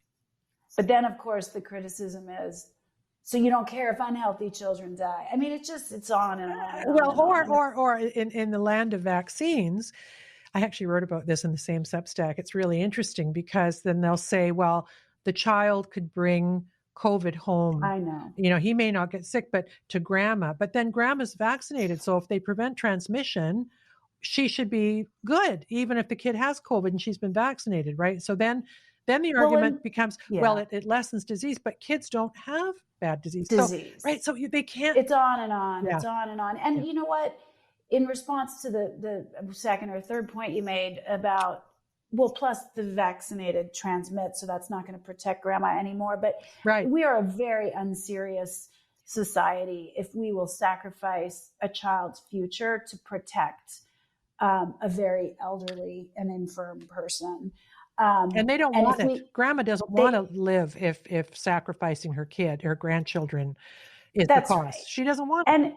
No, and by the way, it didn't protect her anyway. Right, so right. it was misplaced resources. We spent all this time, money forcing 3 and 4 year olds to mask and not go to preschool, and that didn't help the elderly grandmother, because we also did not deploy the right levels of protections to nursing homes, et cetera. With limited resources, you have to focus your resources, which, as you know, is the premise of Great Barrington. But I'll end with one kid we recently interviewed, and mom in San Francisco for our film, is exactly the kind of family that was always cited. 2 parents at home, father is disabled and medically compromised. Grandmother lives in the home, severe dementia, high school kid, the youngest child, all the other are gone, football player. His chance to go to college is on a football scholarship. No football for a year and a half in San Francisco. When they did start, no scouts could come. He, needless to say, did not get that football scholarship. Oh. I asked the mother and I said, I'm listening to you describe your family, and these policies were created to protect a family exactly like yours. Your mother is infirm. And the woman looked at me like she hadn't even heard the argument. She's so busy. Oh, she also got laid off in April of 2020, right at the beginning. Yeah. She looked at me like I was insane. She said, what are you talking about? I would never ask either myself, my husband, his dad, or my mother. We would never ask my child to sacrifice for us so that we could be okay. That's not the natural order of things. I mean, she was horrified that was the logic and rationale. She couldn't wrap her head around it, but no one asked. No, they never drilled down on anything. They were just broad strokes, one size fits all, and we're not going to think about it because, I don't know, we're scared, we're compromised, we're stupid, who knows? And it's hard to say why, but I think there has to be an accounting of why at some point. It's not going to be me, but it is important, I think. Well, I think Jeffrey Tucker at Brownstone and the lads and ladies down there are working on something big. I had him on the show a couple of weeks ago, so that's good. But I'm so glad you're doing that film, and I hope someone big takes it. I made a film for Amazon Studios. It was a. Tell me about, what was it? It was a 5-part look at the Ted Bundy murder case through the lens. Interesting. But through the lens of gender, right? So the same way O.J. Made in America looked at the case through race, we looked at the murders through the lens of feminism and the victims, right?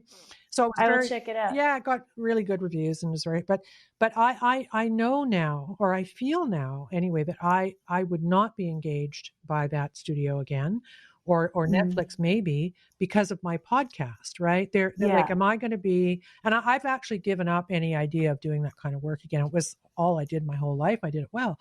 But I kind of, like you, made a sacrifice when I started the podcast, because I couldn't abide what I was seeing, and nobody was talking about it. So what do? You throw up a podcast and hope it lands somewhere. But, Yeah, I hear you. Maybe I'm sort of naive and hopeful.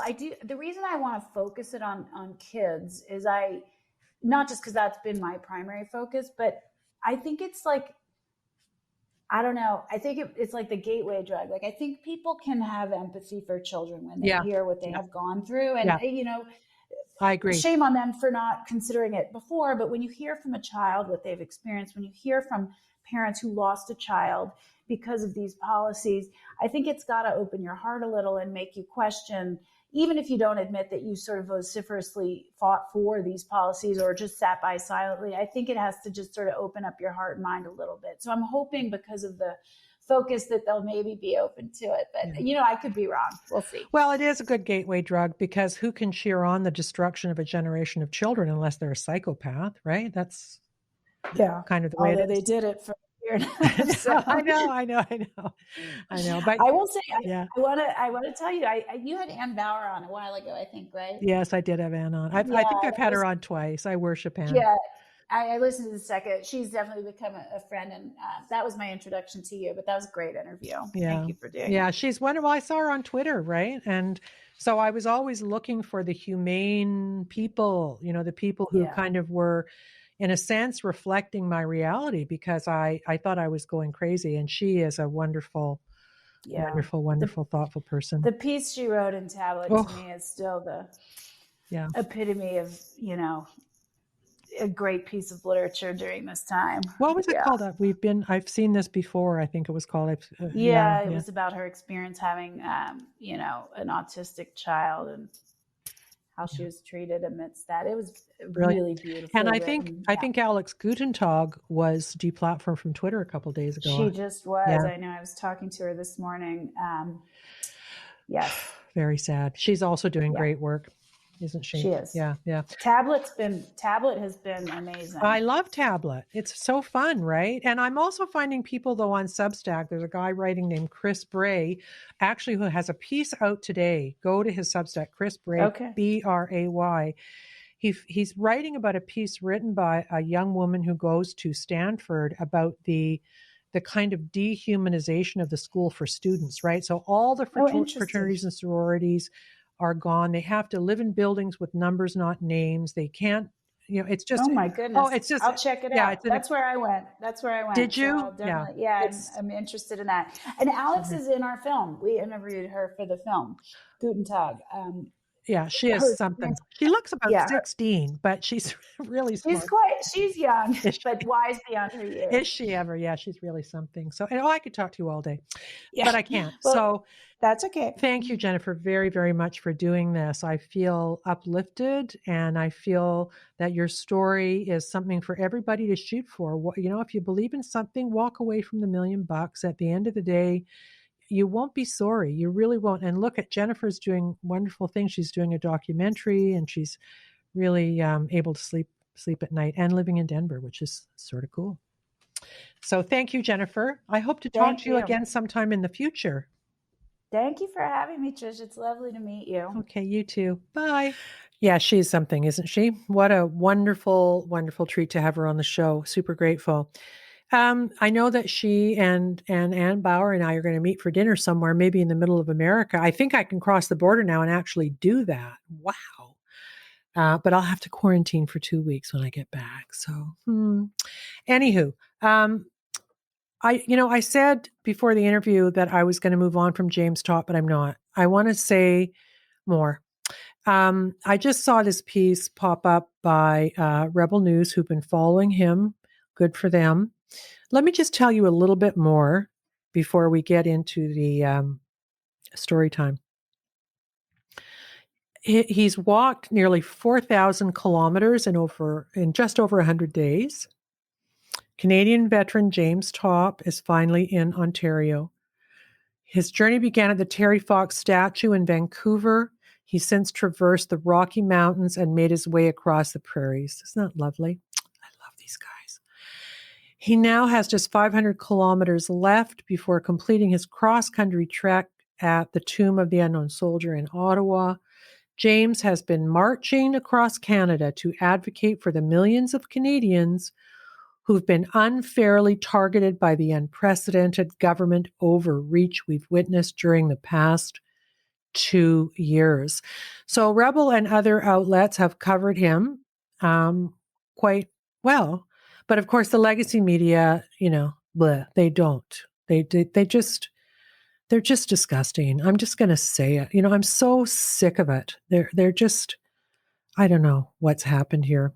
You heard Jennifer and I talking about it, right? They're complicit in all of this. They now have a conflict of interest because they won't cover their own mistakes and their own prejudices, right? Wait for Andrew Coyne to have something terrible to say about James Topp. I mean, honestly, I do just, going down memory lane, I do remember when Terry Fox made it into Toronto.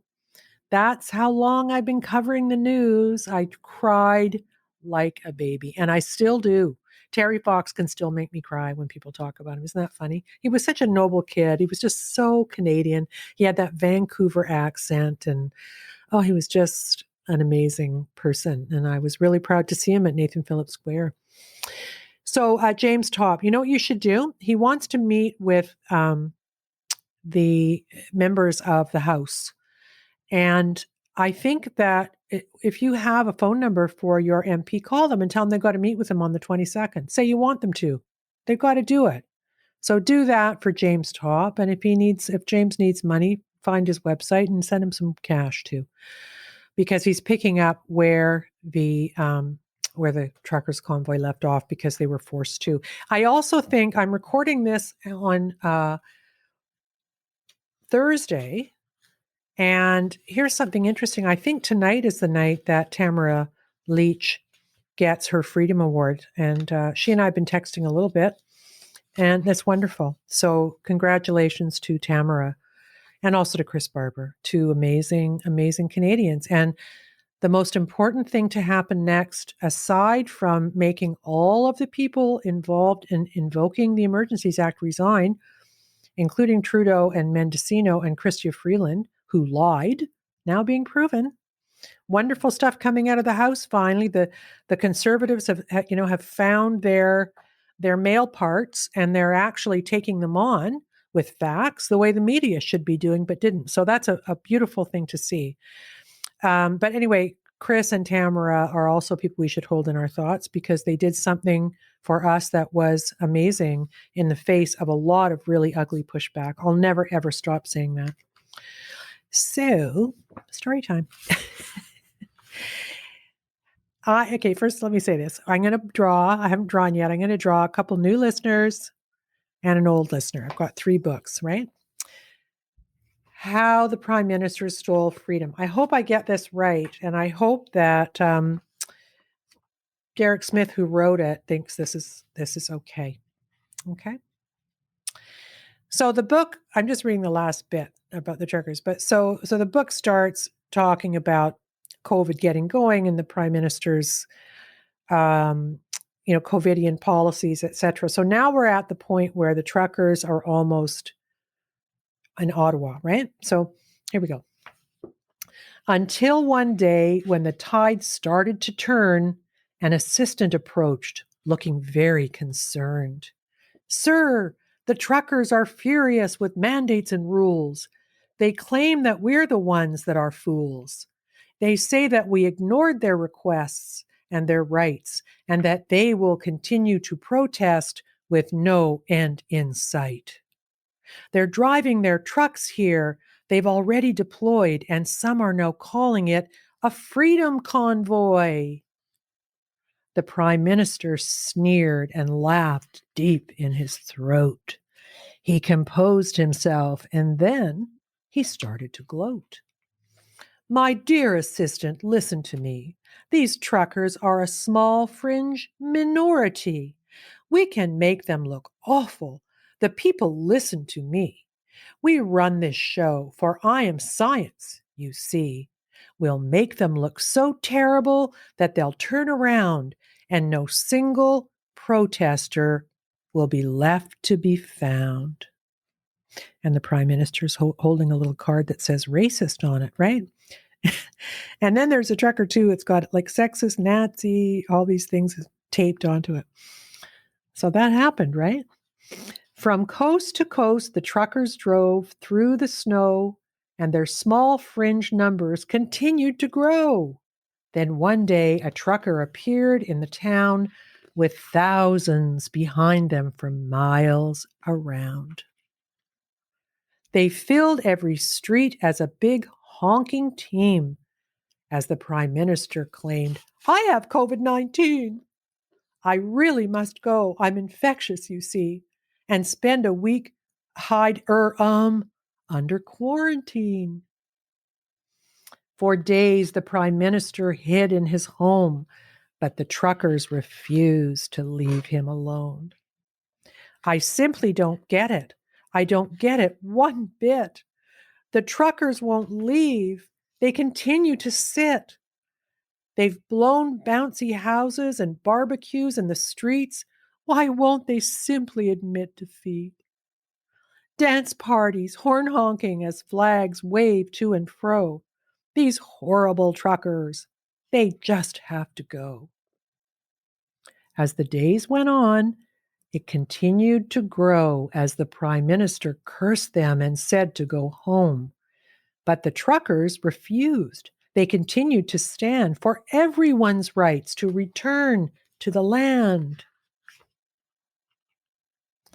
Then one day, the prime minister answered back with aggression and held an emergency cabinet session. And if you asked the people in parliament, they'd say that his brain shrunk 3 more sizes that day. The protests must stop. They make me look bad. So I am invoking the Emergencies Act. Their voices and support continue to mount. So we'll pull their funding and freeze bank accounts. It's only for a short time, and I have a good reason. The people are supporting terrorism and treason. We will remove all the protesters with fines or by force. But only if they refuse to leave here, of course. Their numbers grow with each passing hour, so I'll bestow cops with an increase in power. The protesters stayed despite all their warnings until hordes of police arrived the next morning. The police were told that force was approved before the police charged and started to move. They pushed people back, crushed old ladies with horses, and even shot tear gas at independent reporters. The prime minister smiled as he looked down on the town at the people fleeing and scurrying around. Their truck windows will be smashed and then towed away while we rack up impound charges and fines they can't pay.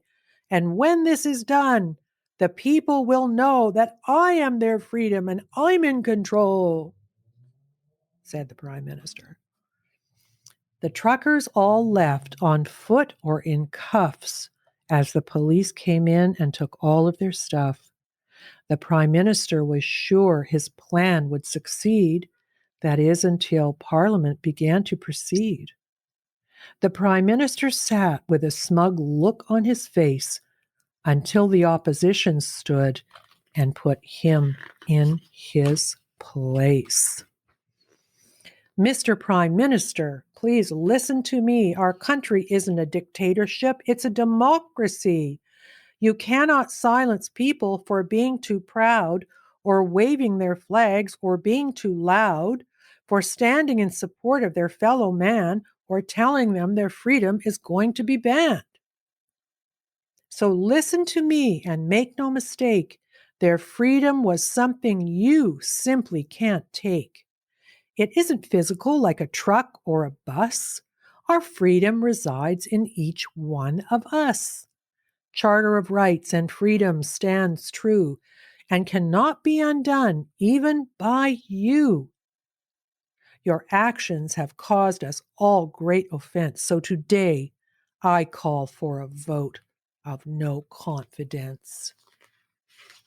The Prime Minister jumped. You can't do this to me. But the motion was granted and allowed to proceed. The votes came in and the Prime Minister was out as he was escorted outside while he continued to shout. Welcome back, freedom for one and for all. Welcome back, freedom for the tall and the small. Home of the true north, the strong and the free, and the red and white flag with a red maple leaf. So obviously that's a fairy tale, but it's quite good, isn't it? Yeah. Okay, we're giving some of those away. Props to Derek Smith, and I think his name is Katie Knipe, perhaps, who did the illustrations. Well done. And with that, I will say, people, stay critical. See ya.